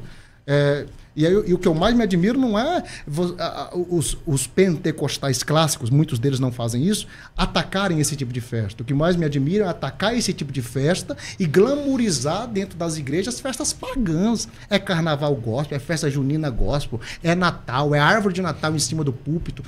Ninguém fala nada. Agora, quando o cara vai lá e comemora uma festa bíblica, aí diz que o cara é judaizante, diz que ele é misticista e por aí vai. Ok, missionário. Certo. Então, assim, se você ler Atos capítulo 15, você aí de casa, você vai ver que, assim, eu sei que os neopentecostais gostam de Atos capítulo 2, da descida do Espírito Santo, nós também gostamos, somos pentecostais clássicos, nós amamos, na verdade, os dons espirituais. Se você olhar para Atos capítulo 10 e capítulo 19, também vai falar, né, sobre o poder do Espírito Santo, o Espírito Santo descendo na casa de Cornélio, mas Atos capítulo 15, no Concílio de Jerusalém, o cristianismo é é retirado do judaísmo. Então nós não temos necessidade de fazer essas festas. Porque uma coisa é a festa ser bíblica, uma outra coisa totalmente diferente, você que está em casa, é a festa ser cristã. Se você lê o livro de Hebreus, Colossenses, o livro de Gálatas, as cartas, elas nos mostram que os artefatos judaicos e as festas judaicas se tornaram obsoletos, se tornaram antiquados e desnecessários à fé cristã. Nós não fazemos esse tipo de festa porque nós não consideramos que elas são válidas dentro do cristianismo. Gálatas capítulo 4, versículo 9, eu vou ler esse texto que diz assim: mas agora, conhecendo a Deus, ou antes sendo conhecidos por Deus, como tornais outra vez a esses rudimentos fracos e pobres, aos quais de novo quereis servir? Guardais dias, meses, tempos e anos. Receio de vós que não haja trabalhado em vão para convosco. Paulo está chamando a atenção do povo, né? Porque eles já haviam conhecido a Deus e ainda assim queriam voltar a práticas do judaísmo. Mas gente que usa na sua igreja menor a Arca da Aliança não tem necessidade nenhuma para isso, porque nós não devemos trazer e inserir nos nossos cultos coisas que não pertencem ao cristianismo. E eu desconheço as Assembleias de Deus tradicionais e clássicas que estão fazendo esse tipo de coisa que o apóstolo citou, trazendo árvore de Natal, ou fazendo... Aliás, tem umas que fazem, né? Mas não podem ser... Até porque a Assembleia de Deus, você tem que considerar que não existe só a do Ministério do Belém, ou a do Ministério de Madureira. Existem inúmeras assembleias. Qualquer pastor hoje pode ir na esquina, né, onde era um boteco até ontem, vai lá, abre uma igreja e coloca o nome Assembleia de Deus. Então, se as festas apontam para Cristo e Cristo já veio, eu queria lhe fazer essa pergunta: por que voltar a essas festas? Qual a necessidade? Voltamos aqui, agora que a gente está dentro do tema mesmo. Vamos lá. Na igreja a senhora não comemora a Páscoa? Não. Meu Deus do céu. Então, assim, a ceia é o quê? A ceia é lembrar-se do sacrifício de Cristo. É uma memória. Nós estamos fazendo essa memória porque o próprio Cristo estabeleceu. Não tem nada a ver com judaísmo ou com festa judaica. O Cristo não tem nada a ver ceia com festa... Não, responda a minha pergunta primeiro. Não, irmão, desculpa. O que Cristo fez no dia em que ele foi traído, no dia que era uma festa normal que se fazia, que se tinha, e Cristo estabeleceu isso. Isso é uma ordem. Sim. As outras festas não são ordem. A questão é, a irmã está dizendo que não pode. A irmã fala tanto de exegese, mas deu uma cambalhota exegética para tentar ler seu pensamento na Bíblia e não a Bíblia nos seus pensamentos, quando a senhora cita Atos capítulo 15 e quando a senhora cita Gálatas capítulo 4. Em ambos os textos, está falando sobre contra a obrigatoriedade dos irmãos de observar preceitos judaicos, como a circuncisão, para terem acesso à salvação. Nós não estamos falando de nada disso. Não. Não estamos falando de nada disso. Não há necessidade. Não há necessidade, inclusive, de nenhuma igreja comemorar as festas bíblicas que nós comemoramos. Agora, se tem uma festa na Bíblia e eu posso pegar essa festa e comemorar, qual é o problema de eu comemorar essa festa? E trazer o sentido do cristão dessa festa. Porque Páscoa, existe 3 Páscoas. Existe sempre... a senhora está falando que não se comemora Páscoa na sua igreja. Eu vi Páscoa sendo comemorada na Assembleia de Deus desde que eu me entendo por gente. E da pior forma possível, com coelhinho e com ovo, ainda mais, dando para as crianças. Agora, existe a Páscoa judaica, existe a Páscoa pagã e existe a Páscoa cristã. Páscoa pagã, coelhinho e ovo da Páscoa. Páscoa judaica, libertação do Egito. Páscoa cristã, morte e ressurreição de Cristo. Como é que eu não vou comemorar isso? Se Cristo não ressuscitou, tudo é vão, disse Paulo. Se eu tenho alguma coisa para comemorar na minha fé, é a cruz vazia e o túmulo vazio. Então, assim, primeiro, essas festas são sim pedagógicas, há sim grandes estudos para a igreja, para assuntos da contemporaneidade, da atualidade da igreja, dentro dessas festas, e eu respeito as igrejas que comemoram até aquelas que não são bíblicas, são judaicas. Eu falo, se na igreja se comemora festa country, festa do milho, festa do Dia das Mães, festa dos pais, festa, e não tem problema, eu não tenho problema nenhum com festa. Qual o problema? Quer fazer festa? Faça o máximo de festa possível. Agora, se alguém está copiando festa da Bíblia, parabéns. Desde que não seja deturpado o sentido daquela festa. Desde que você não implante como uma doutrina. Desde que você não diga que aquilo implica na sua salvação. Ok. missionário. Certo, mas só que aí você usou a questão das tipologias das festas e não as festas em si. Nós entendemos exatamente que não há uma obrigatoriedade, né? Mas nós não precisamos, não temos necessidade nenhuma de voltar a esse tipo de festa, até porque Cristo é suficiente. A pregação bíblica, a pregação de Cristo, a pregação cristocêntrica, ela é suficiente. E uma coisa é usar isso como fim pedagógico para ensinar crianças, jovens, adolescentes, até mesmo pessoas adultas que ainda não estudaram sobre esse assunto, mas outra coisa totalmente diferente que é o que a gente vê nesse meio neopentecostal é usar isso como pregação ou ensino. Por exemplo, vamos fazer esse jejum, vamos entregar esse jejum, vamos usar a arca. Igrejas que trazem a arca da aliança, né, uma réplica da arca para dentro da sua igreja, do seu templo, são igrejas que não apontam para a presença de Cristo, porque a arca Cristo substituiu a arca, né? A presença de Cristo é suficiente. Uma outra coisa, quem usa, se faz uso dessas festas, desses artefatos, dessas coisas todas, eles usam também com finalidade financeira para tirar proveito. E aí quem está em casa pode estar dizendo assim, mas há um texto bíblico que diz que quem não é contra nós é por nós. Pois é, lá em Marcos capítulo 8, capítulo 9, do versículo 38 até o versículo 40, nós vemos um relato de um homem que estava expulsando demônios e os discípulos, eles quiseram interromper. E aí Jesus fala, né? Quem não é contra nós é por nós. Esse texto é muito usado pelos defensores do neopentecostalismo, porque eles dizem, mas está pregando, mas está fazendo, mas está entrando. Que bom, é melhor ter uma igreja em cada esquina do que um bar. Sim, de fato. Mas eu pergunto, nós quem? Porque a igreja de Cristo é fundamentada na verdade. Hereges, falsos profetas são contra nós, porque eles promovem, sim, um falso evangelho. E eles não têm comunhão com a verdadeira igreja. Eles prometem coisas que eles não podem cumprir. Por exemplo, dizer que você vai dar uma oferta de 10 mil reais a uma igreja até o final do ano, essa oferta lhe será devolvida pelo menos 100 vezes mais, isso é uma mentira, isso é um engano. E quem faz isso deveria, no mínimo, ser denunciado, porque Deus não promete e Deus não tem compromisso com aquilo que ele não promete. Então, os falsos profetas, ou quem usa esse versículo como texto, tem que entender que este homem não estava vendendo profecia. Ele estava apenas expulsando um demônio. E sim, de fato, quem não é contra nós é por nós. Mas nós precisamos fazer a obra do Senhor de forma coerente e não de forma equivocada. Esse povo já cauterizou a mente há muito tempo, porque eles não consideram o fato de que a Bíblia diz que naquele dia, né, o próprio Jesus disse, muitos me dirão, Senhor, eu expulsei demônios, está aqui no meu Instagram, tá os milagres que eu operei. Eu fiz, eu aquilo, e Jesus vai dizer o quê?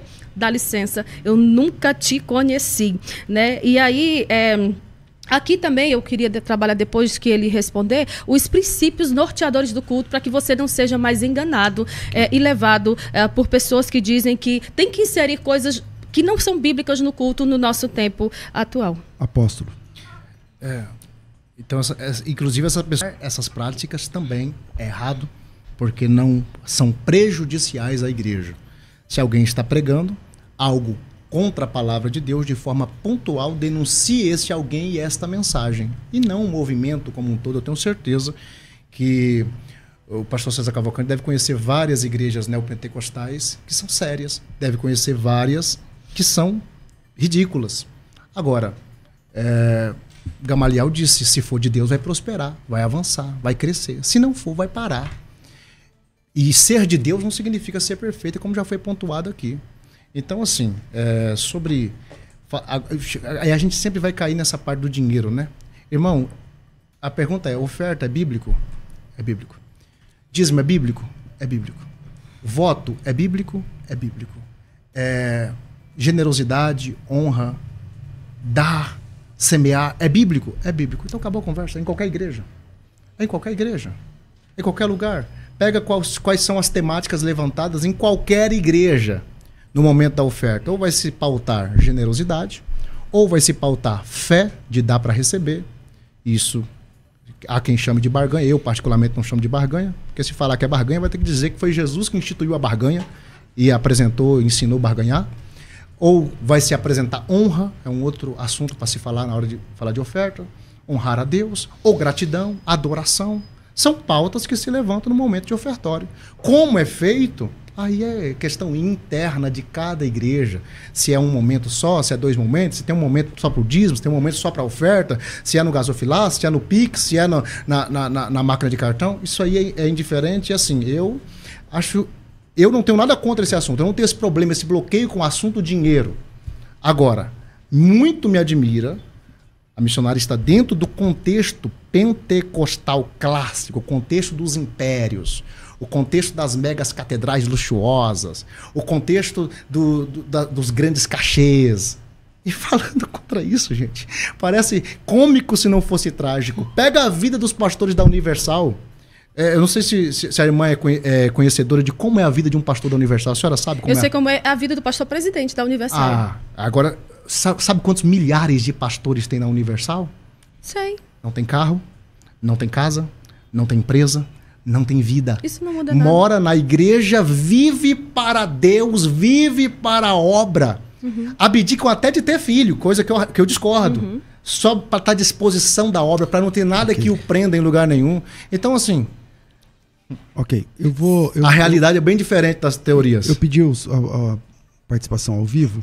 Temos aí, vamos soltar pelo menos uma ou duas e a gente vê se contribui aqui com o nosso debate. Vai. Pastor César, missionária Ruth, apóstolo Gisiel, bom dia, na paz do Senhor Jesus. Meu nome é Flávio, eu sou de Diadema, congrego na Assembleia de Deus no Brás, campo de São Bernardo do Campo.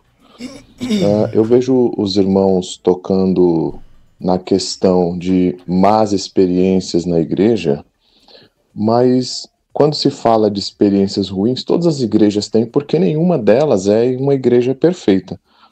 Contudo, apóstolo Gesiel, eu entendo que o principal problema são as práticas que são corriqueiras, que são um padrão dentro das igrejas neopentecostais, que nem sempre se traduzem como experiências ruins, mas que são heréticas.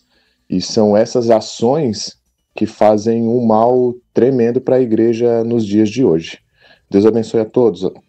Mais um. Igreja, sendo que, na verdade, Paz e graça do Senhor Jesus, pastor César Cavalcante. Em relação ao debate aí, hoje nós vemos que várias ramificações do movimento neopentecostal têm entrado na igreja pentecostal. Aí eu queria um posicionamento da missionária Ruth e do apóstolo Gesiel. Não dá para ouvir, ele colocou o volume na mesma altura, né? Então, siga a dica aí. Quando você for mandar um áudio, você aumenta o volume no último e fica do lado e manda o áudio. Aí a gente tenta desembaraçar aqui.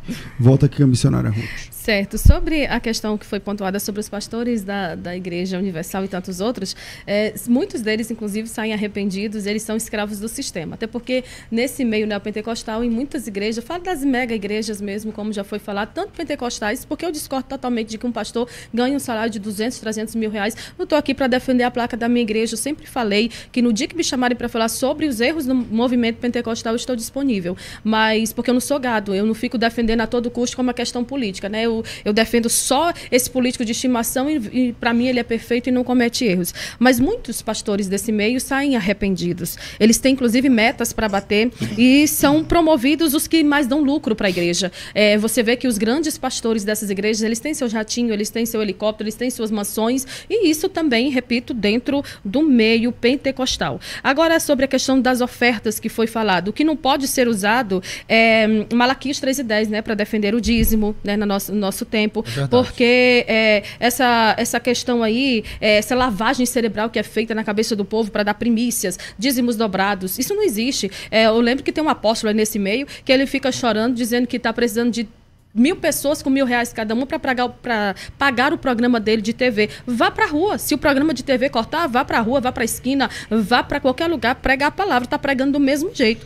E outra coisa, se a gente for fazer e aprofundar nesses textos aqui sobre a questão da oferta, nenhuma pessoa na Bíblia ela é convidada, no Novo Testamento, por exemplo, a dar ofertas, a dar dízimos, seja o que for, em troca de um bem material. A oferta é algo que eu faço como generosidade, como alegria, que Deus só recebe se eu fizer com alegria e não de qualquer maneira. Mas eu gostaria de falar, eu preparei bastante coisa sobre a questão do movimento neopentecostal, sobre a centralização da figura do apóstolo ou do profeta. Isso também existe nesse meio neopentecostal, pessoas que não aceitam ser de uma certa forma, revidadas naquilo que prega, e isso leva ao autoritarismo espiritual. Leia 1 Coríntios 4, versículo 9 em diante, Gálatas 1 e 10, Atos 17, 11, 1 Coríntios 14, 29. E se você olhar, a liderança espiritual, em todos esses textos aqui, eles precisam ser examinados pelas Escrituras, sim. E não seguido cegamente. Não siga seu apóstolo cegamente. Não siga o que estão falando de forma cega. Verdade. Por que ninguém pode questionar o que esse povo fala? Por que as pessoas ficam sendo ameaçadas dizendo, se você sair daqui, eu retiro a minha cobertura espiritual sobre você? Não existe essa de cobertura espiritual não, tá, gente? Pelo amor de Deus. A cobertura que nós precisamos é do Espírito Santo de Deus na nossa vida. E uma outra coisa, se nós olharmos, o período medieval trouxe esses problemas para dentro das igrejas. E o neopentecostalismo agora quer ressuscitá-los. Que problemas são esses? Ninguém pode questionar a igreja. Ninguém pode questionar o que está acontecendo dentro da igreja. E aí, se você se julga profeta e diz que Deus vai assinar embaixo daquilo que você falou, mesmo sem ele ter falado, ou se você usa a autoridade espiritual para intimidar as pessoas, sendo aquele personalista, tome cuidado, porque você só pode falar aquilo que Deus lhe autorizou a falar. Então, conclusão, só ao não admitir correção bíblica aos seus líderes, ele repete o neopentecostalismo os mesmos erros históricos. Os líderes não são liderados. Aí é erro por cima de erro. O líder não tem ninguém acima dele para prestar contas. E aí ele pode fazer o que quiser com o seu dinheiro. Porque assim, falar que as igrejas pentecostais clássicas recebem muito dinheiro é fácil. Difícil é ir lá e dizer ao tesoureiro, eu quero prestação de contas. Porque eu posso dizer isso da igreja de Camboriú, estou congregando lá há 4 anos, de 3 em 3 meses, o pastor faz uma reunião para prestar contas de todo o dinheiro que entrou, que saiu, que foi pago para pastores, o salário dos pastores, está tudo ali com muita transparência. Se tem igreja que não é transparente, o problema não pode ser apenas a igreja, é você que continua congregando lá. Ok, volto aqui com... Isso é verdade, essa questão da transparência é verdade. Eu digo sempre, cada um tem a igreja que merece, cada um tem o pastor que merece. Se você está numa igreja onde não é sério o tratar com as finanças da igreja, com a conduta dos líderes que estão ali, com a conduta ética dos seus ministros, aí é um problema muito grande, talvez na sua vida. Eu sempre digo que às vezes falsos profetas, falsos apóstolos, falsos pastores sejam talvez juízos de Deus para a vida de falsos crentes. Se você é um verdadeiro crente, está num contexto onde é um falso profeta, é um falso líder, é um falso pastor que está ali te liderando, então talvez o problema não esteja só na vida desse líder, esteja na sua vida também. Agora, a missionária fica muito confuso para mim as coisas que a irmã fala, porque ela começa batendo em cobertura espiritual e termina batendo em pastor que não tem pastor. Eu queria entender se a irmã é contra cobertura espiritual ou se ela é contra o nome cobertura espiritual. Sou contra cobertura espiritual. É porque, na minha visão, cobertura espiritual é meu pastor. Cobertura espiritual é alguém a quem eu devo satisfação. Cobertura espiritual é o meu líder. Aqui a Bíblia fala, honre os vossos pastores, obedeçam os vossos pastores. Isso para mim é cobertura espiritual. Agora, se a irmã concorda com isso, então o problema é só semântico, é só de nome, a gente tira o nome. Eu não tem problema. Eu faço igual o apóstolo Paulo. Se comer carne vai escandalizar a irmã, eu não como. Tá tudo certo. É só falar o nome cobertura espiritual que é o problema? Paternidade bíblica é uma realidade ou não é uma realidade? Está na Bíblia ou não está na Bíblia? Ter pastor é certo ou é errado? A irmã começa dizendo, você não precisa ter cobertura espiritual, tua cobertura é Jesus. E termina dizendo que nessas igrejas neopentecostais os pastores não têm pastores. Ué, é para ter cobertura espiritual ou não é para ter cobertura espiritual? É para ter pastor ou não é para ter pastor? Posso responder? Claro. Quem é o pastor presidente do pastor presidente? Quem é que está acima do pastor presidente? Se há uma igreja onde tem se há uma igreja onde tem um pastor que não tem um pastor, meu conselho para esse membro dessa igreja é saia dessa igreja. Se o seu pastor não tem um pastor, se o seu pastor não tem cobertura espiritual, que eu defendo, então sai de lá. Se ele não deve satisfação a ninguém, se a igreja é empresa, se a igreja é dele, ele faz o que ele quiser lá dentro, não tem ninguém que o confronte, que o discipline, que o corrija, se ele não tem ninguém para ele confessar pecado, se ele não tem ninguém para ele dizimar na mão desse outro alguém, porque ninguém coloca dízimo no seu próprio gasofilácio, se ele não tem ninguém que ele se submete, está errado. Claro que está errado. Então são muitos pontos aqui e eu queria ter memória boa para lembrar de todos os pontos. Vá anotando, olha. Eu não dou conta. Ah, tá. Eu não dou conta. E mesmo fazem eu não dou conta. E mesmo que eu desse conta, não teríamos tempo. É impossível, irmão. Não, colocar a culpa no tempo. Impossível nós termos tempo, mas tá tudo bem. Então, já que nós temos tempo, Anote. Então nós vamos lá. Cada ponto que a senhora trouxe, a senhora falou sobre não tem passagem na Bíblia que fala sobre recompensa ao se ofertar. Como não, gente? Como não? Lucas capítulo 6. Dê e vos será dado. Boa medida, recalcada, sacudida, transbordante. Estou estuprando o texto? Essa não é a exegese? Qual que é a exegese correta? 2 Coríntios capítulo 9. Dá voluntariamente. E recebereis. Boa medida, sacudida, recalcada. Quem falou foi Jesus. Agora a pessoa que é convidada. 2 Coríntios capítulo 9. O que semeia pouco, pouco também vai colher. O que semeia abundância, em abundância vai colher. O Senhor vai multiplicar a sementeira de vocês, a fim de que vocês enriqueçam em tudo. A fim de que, tendo sempre, vocês possam superabundar em toda a beneficência. Como não? Como que não tem lei de recompensa na Bíblia? O apóstolo Paulo, um capítulo antes, no capítulo 8, ele fala assim: nós sabemos a graça de Cristo Jesus, que sendo rico se fez pobre, para que nós pudéssemos em tudo enriquecer. Mas enriquecer para quê? Para avareza? Enriquecer para quê? Para ostentação? Não, enriquecer para toda a beneficência. Enriquecer para cumprir um propósito. Dentro da igreja só tem 2 tipos de ministério: aquele que é enviado e aquele que envia. A Bíblia fala: como ouvirão se não há quem pregue? Mas como pregar se ninguém vai? Mas como isso se não tem quem envie? Quem envia, minha irmã, tem que colocar a mão no bolso. Deus levanta pessoas com o ministério de enviar, de financiar quem está indo, quem está fazendo. Ok. Certo. Funcionário.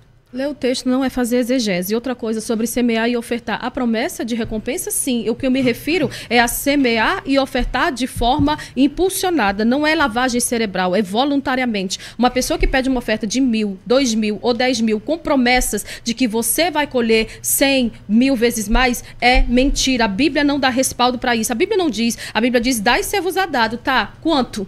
E se eu der 1.000 e receber 100, eu estarei satisfeito? Pois é. Outra coisa, as ofertas bíblicas são para suprir as necessidades da igreja e da obra. As ofertas altas tiradas nesse meio é para enriquecer pastores, ou eles sempre vão dizer que é para obra. É para obra, sempre para obra, mas você não sabe que obra é essa. E os textos que você citou, em todos eles, Jesus está falando de voluntariedade. Tá aqui, ó, voluntariamente. E qual igreja não é nada forçado. Qual igreja que coloca a arma na cabeça da pessoa? Não é nada forçado. Oxente, tudo que vocês fazem, do meio neopentecostal, os pastores venham cá e façam um voto, porque Deus vai lhe recompensar. Você faz na sua igreja. Isso não é voluntário? Apóstolo. Isso não é voluntário? Não é voluntário. É algo que eu estou indo em busca de um algo maior. Eu estou ofertando, esperando que Deus me recompense conforme a palavra do apóstolo, que falou sem Deus mandar, mas Deus está assinando embaixo. Voluntariedade é a vontade de quem quer dar, meu irmão.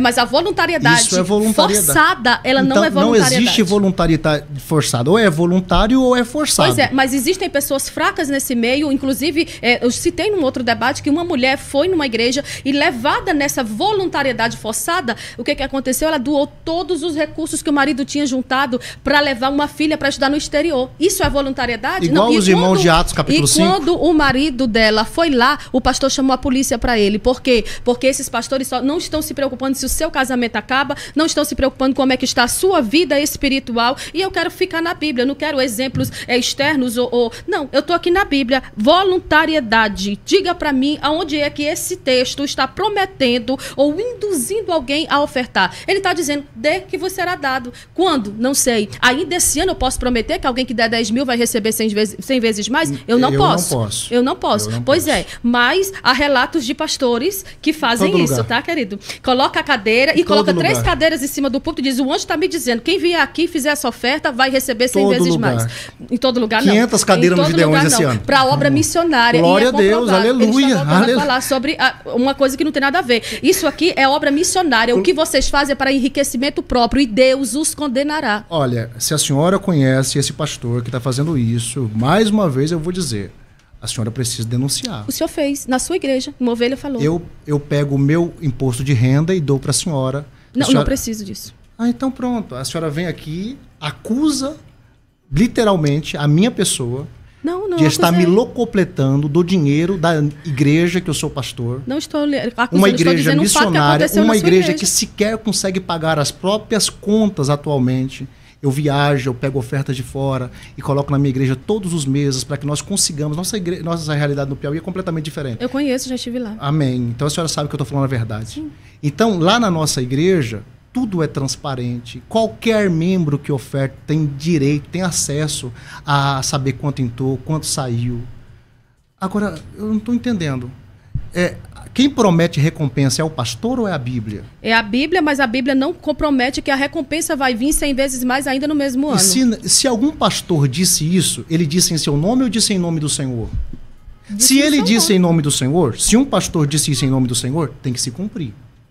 Se não se cumprir, ele seja punido como falso profeta, porque ele falou que o Senhor disse para ele que quem plantasse ia colher 100 vezes mais esse ano, e se não colheu, então esse camarada, ele é um enganador, ele é um lobo.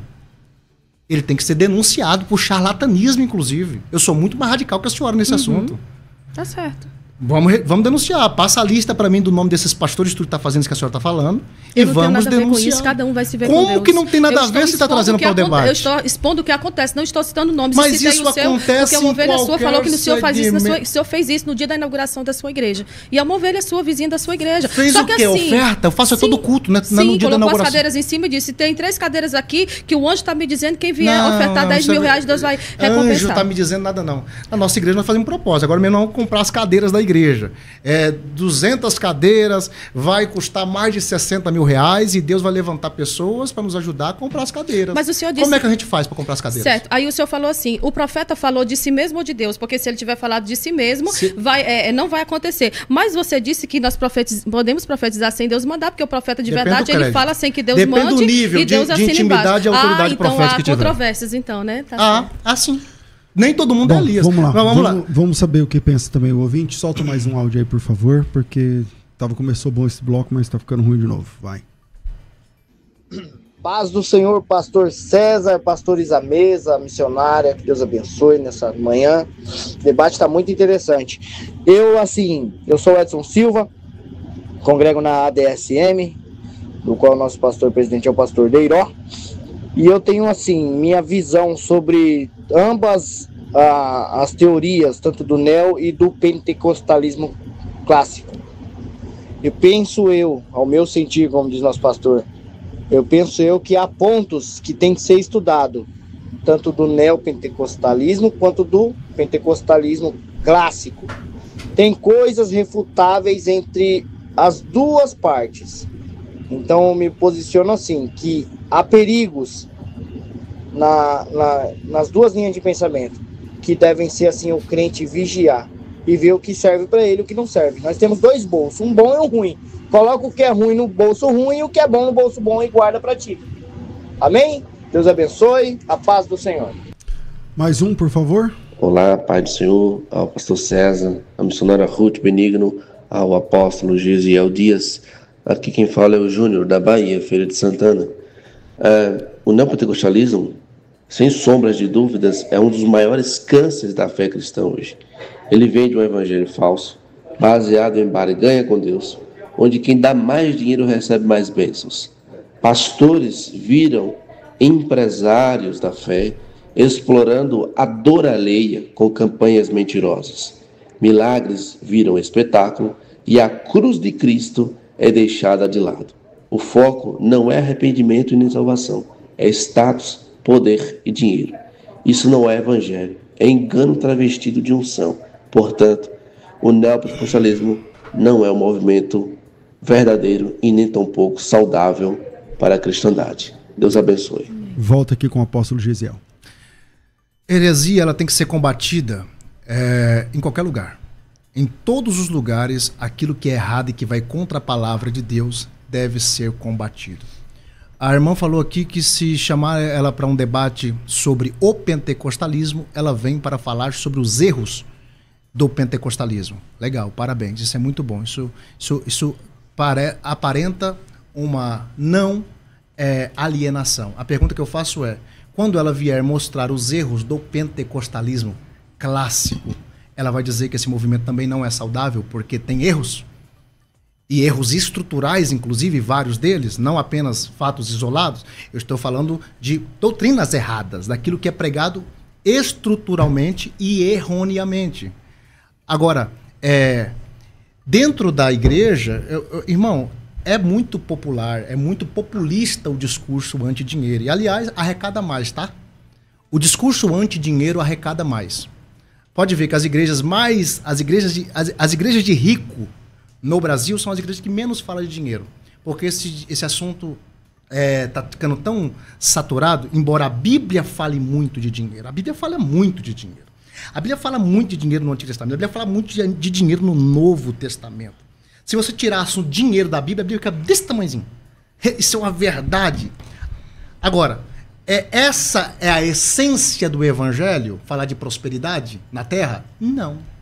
Se esperarmos em Deus somente para essa vida, somos os mais miseráveis de todos os homens. Só tem um detalhe.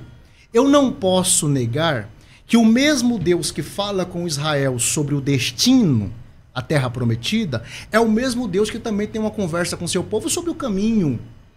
Deus deu ordens, Deus deu direções para o povo de Israel acerca de quando eles entrassem na Terra Prometida, e esse era o foco de Israel, e ali é uma analogia, ali é uma tipologia, ali é uma simbologia.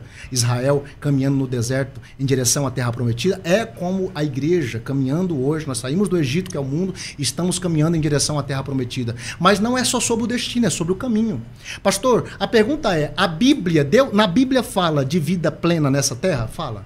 A Bíblia fala de casamento abençoado? Fala. A Bíblia fala de família abençoada? Fala. A Bíblia fala de prosperidade financeira? Fala. Agora, heresias e extrapolações tem em todo lugar. Vamos identificar, vamos fazer debates sobre o que são essas heresias, vamos identificar essas heresias e vamos destruir essas heresias. Vamos para cima, todo mundo junto. Agora, isso é dentro do neopentecostalismo, isso é dentro do pentecostalismo. Assim como as coisas boas estão dentro do movimento reformado, estão dentro do movimento pentecostal e está dentro do movimento neopentecostal. Salvação é coisa boa? Salvação é saudável? Missionária Ruth, a senhora vai dizer que sim, claro. Libertação é saudável? Sim. Cura divina é saudável? Sim. Isso tem dentro da igreja neopentecostal? Tem. Então eu não posso dizer que não é saudável. Eu não posso dizer que o movimento não é saudável.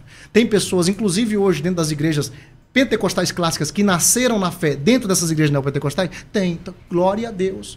Não é porque não funciona para mim hoje, eu sinceramente, não tem como eu entrar dentro da Igreja Universal e ser pastoreado lá.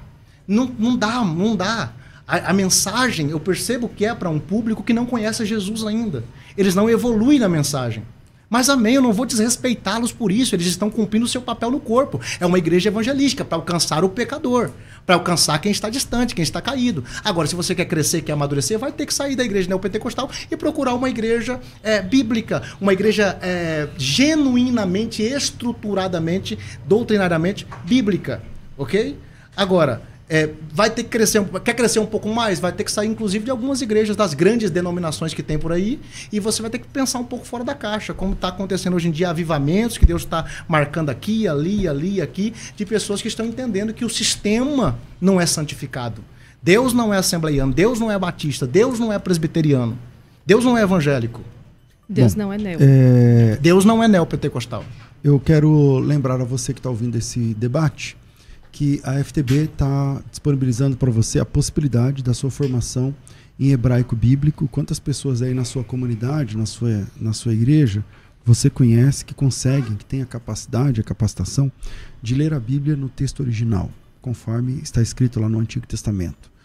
Mais de 70% da Bíblia foi escrita em hebraico. E a FTB tem um curso de hebraico com milhares de alunos, milhares de depoimentos, você já deve ter visto muitos deles aqui. E acabamos agora de sair de uma imersão em hebraico para iniciantes, uma imersão de uma semana que garantiu a alfabetização de quase 1.600 pessoas. E você pode participar agora do curso completo em hebraico. Então você tem o curso hebraico fácil, o hebraico avançado e o hebraico pro. No hebraico fácil, você paga R$ 59,70 por mês. Só R$ 59,00. No curso os dois juntos, né, o fácil mais o avançado, R$ 159,00. Então, se você tem interesse em aprender a língua original da Bíblia, se você quer ler o que Moisés escreveu do jeito que foi escrito, se você quer fazer uma exegese do texto bíblico, você vai precisar acessar o texto original. Então, vem com a gente que a gente te ajuda.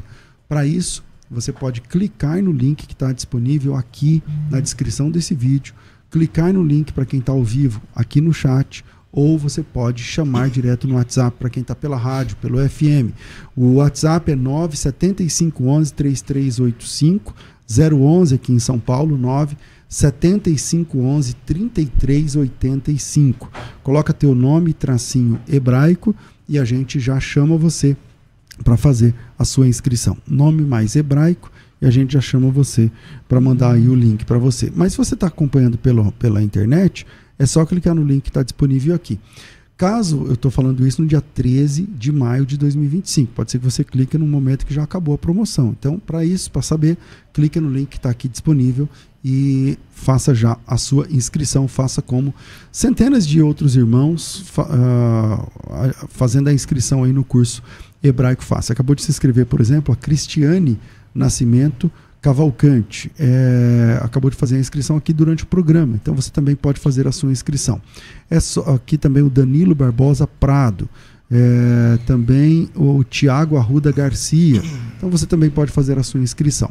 Para isso, me chama no WhatsApp 97511-3385, Faculdade Teológica Bethesda, moldando os vocacionados.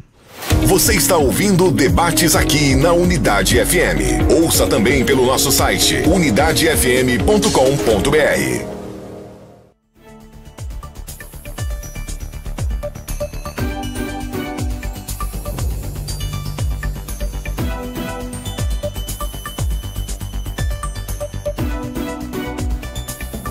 Estamos de volta com o último bloco do nosso debate especial de 2 horas. 2 horas, haja fôlego para aguentar, hein, gente? Até das 10 da manhã até meio-dia. É assim quando é um debate especial. E eu quero voltar aqui nesse último bloco, é um bloco mais rápido, né? Mais rápido. Eu queria fazer aqui um bate-papo. Se for respeitoso, a gente segue. Se não, se eu perceber que não, a gente para aqui. Volto com a missionária. Missionária, eu queria que você fizesse 1 ou 2 perguntas para quem defende o neopentecostalismo. Direto assim ao ponto. Certo. Eu posso só fazer uma pontuação sobre o pentecostalismo clássico, que assim, os erros deles são erros pontuais. No meio pentecostal são abundantes as heresias e os escândalos. Com base no texto, apóstolo, de 2 Pedro, capítulo 2, versículo 1, que eu vejo que nesse texto, que vai até o versículo 3, aqui tem um retrato do neopentecostalismo na Bíblia. Eu gostaria que você pontuasse, então, porque depois eu posso fazer a minha pontuação sobre esse texto, que diz que entre o povo houve falsos profetas. 2 Pedro? Capítulo 2, do versículo 1 ao 3, já que o senhor fala tanto sobre fazer a exegese, eu queria que o senhor fizesse a exegese nesse texto e usasse esse texto para defender que, com base nele, o movimento neopentecostal ele é saudável. Aqui, Pedro está falando que houve entre o povo falsos profetas, que também foram introduzidos falsos doutores, que encobrem heresias, que o que mais acontece nesse meio são heresias, ungir objeto, transferência de unção, maldição hereditária, práticas judaizantes, dentre tantas outras. Do versículo 1 ao versículo 3. Esse texto aqui, com base nesse texto, que é um retrato do neopentecostalismo na Bíblia, eu gostaria que o senhor usasse esse mesmo texto para dizer, ou para defender que o seu movimento é saudável, que essas coisas aqui que ele está falando não acontecem nesse meio. 2 de Pedro, capítulo 2, versículo 1 até 3. Dizer que isso aqui não acontece no neopentecostalismo? Ou fazer uma defesa do seu movimento? Jamais. Meu movimento, não.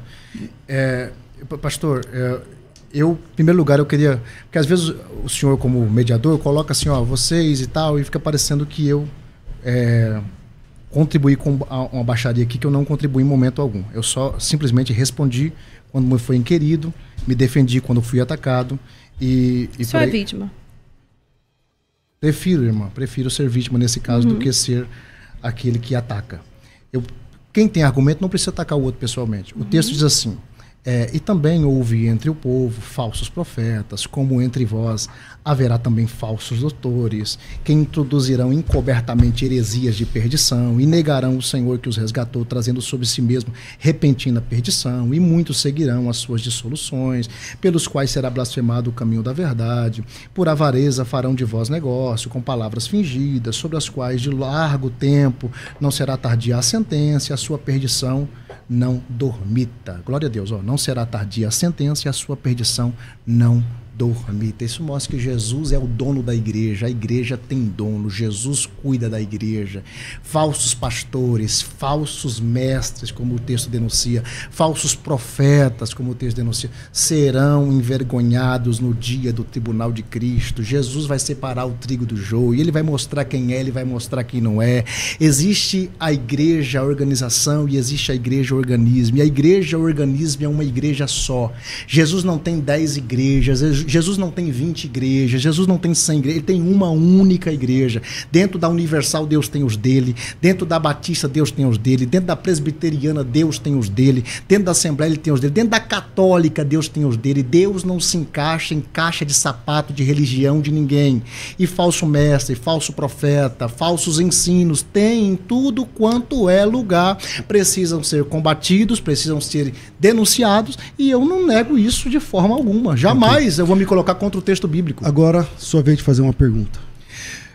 Se tudo que nós falamos aqui é saudável, ninguém vai negar que restauração de famílias é saudável, cura de casamentos é saudável, libertação de maldições é saudável, cura divina é saudável, salvação de alma é saudável, e tudo isso nós vemos massivamente dentro dessas igrejas chamadas de neopentecostais. Como que eu vou dizer que o movimento não é saudável? Aliás, tudo que é saudável pode ser prejudicial. Aliás, tudo que é saudável não é saudável para todo mundo. Por exemplo, leite, o apóstolo Paulo diz que criança se alimenta com leite. Quando cresce, tem que se alimentar com sólido mantimento. Existe até um estudo que diz que o leite não faz nenhuma interferência mais benéfica na saúde de um adulto, ou seja, é algo que não funciona mais para certa fase da sua vida. Mas para aquela fase de criança, serviu. Mas qual que seria a sua pergunta para ela? A minha pergunta é, se tudo isso é saudável, por que o movimento que carrega tudo isso não é saudável? Então, ele falou sobre questão de casamento, né? A Igreja Universal, inclusive, faz várias coisas ali com relação a casamento e a flor, o negócio, enfim. Libertação de maldições, que acontece muito. Eu não entendi o que a Universal faz sobre casamento. Eles fazem, tem um evento de casais que eles fazem, aí para aquela flor, ela vai restaurar o casamento, eles sempre estão usando algum objeto para inserir simbólico dentro, alguma coisa desse tipo.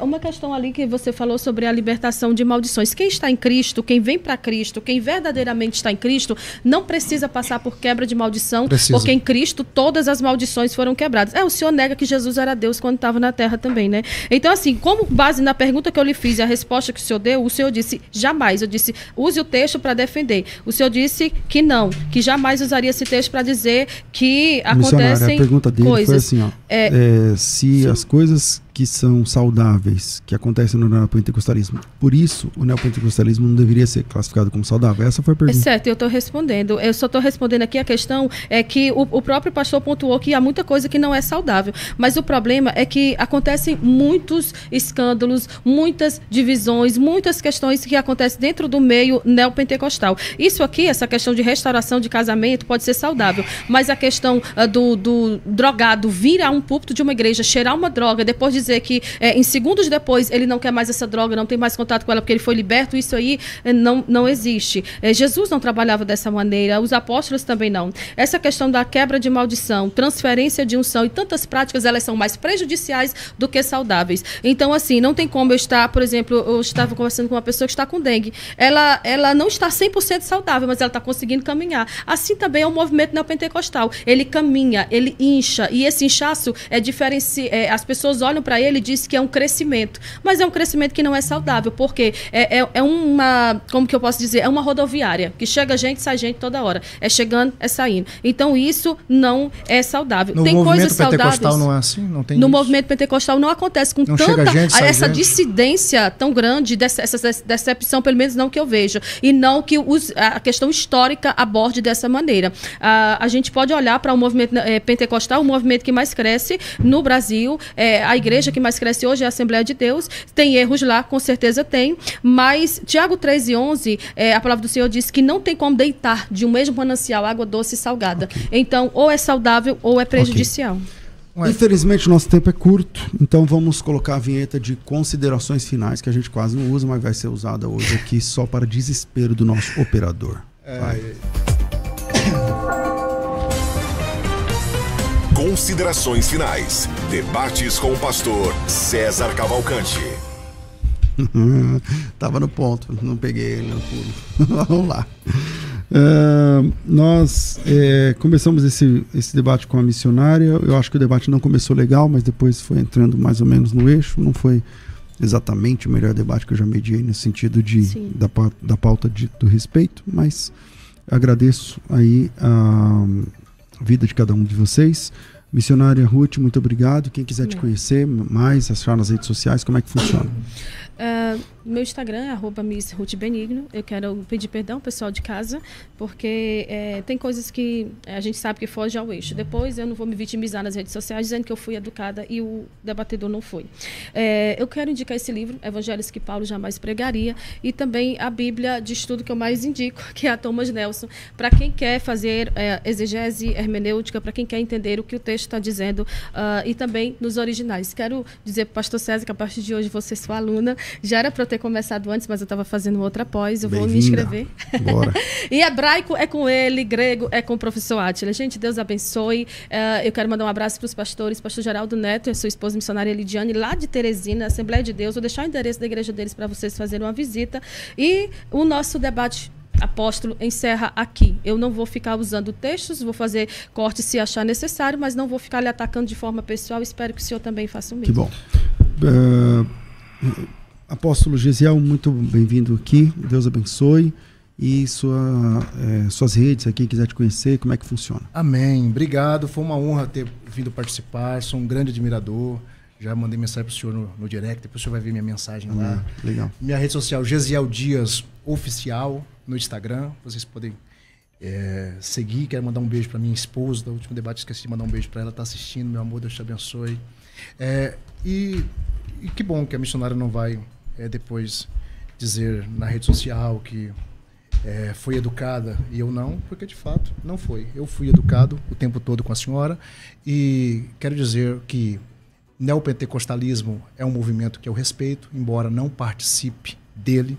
Atos proféticos são bíblicos, prosperidade é bíblica, cura divina é bíblica, libertação. O crente tem que passar por libertação, sim. Não existe libertação para crente, existe libertação só para crente. Só crente pode ser liberto. Cristo levou na cruz os nossos pecados, Cristo levou na cruz as nossas enfermidades, Cristo levou na cruz as nossas maldições. Tudo aquilo que ele levou sobre si eu posso renunciar e posso não ter mais sobre a minha vida se eu crer, se eu tiver fé para isso. A Bíblia me garante isso. E benéfices tem tudo, dentro todos os movimentos, dentro de cada igreja do livro de Apocalipse, do capítulo 1 até o capítulo 3, das 7 igrejas, as 7 igrejas tem coisas boas e tem coisas ruins. O Senhor elogia, o Senhor bate em todas elas, porque o Senhor bate e açoita o filho que ama. Eu tinha falado só, se o senhor quiser deixar a sua rede social. Gesiel Dias Oficial, no Instagram. Gesiel com S. Com G e com S. Né? Isso. E com S. Então, Gesiel Dias Oficial lá no Instagram. Maravilha. Muito obrigado, apóstolo Gesiel. Muito obrigado, missionária Ruth. Estou ficando por aqui. A gente volta às 14 horas com o programa Crescendo na Fé. Então, a gente se encontra mais um pouquinho daqui a pouco. Tem mais um encontro daqui a pouco. Tudo isso e muito mais a gente faz dentro do reino, se for da vontade dele. Você ouviu Debates na Unidade FM. Dentro de alguns minutos, este programa estará disponível no seu dispositivo de podcast. Basta digitar Debates Unidade FM e ouvir a qualquer momento, quantas vezes quiser. Disponível para Spotify e outros tocadores da Apple e Android. Unidade FM. Juntos somos mais fortes.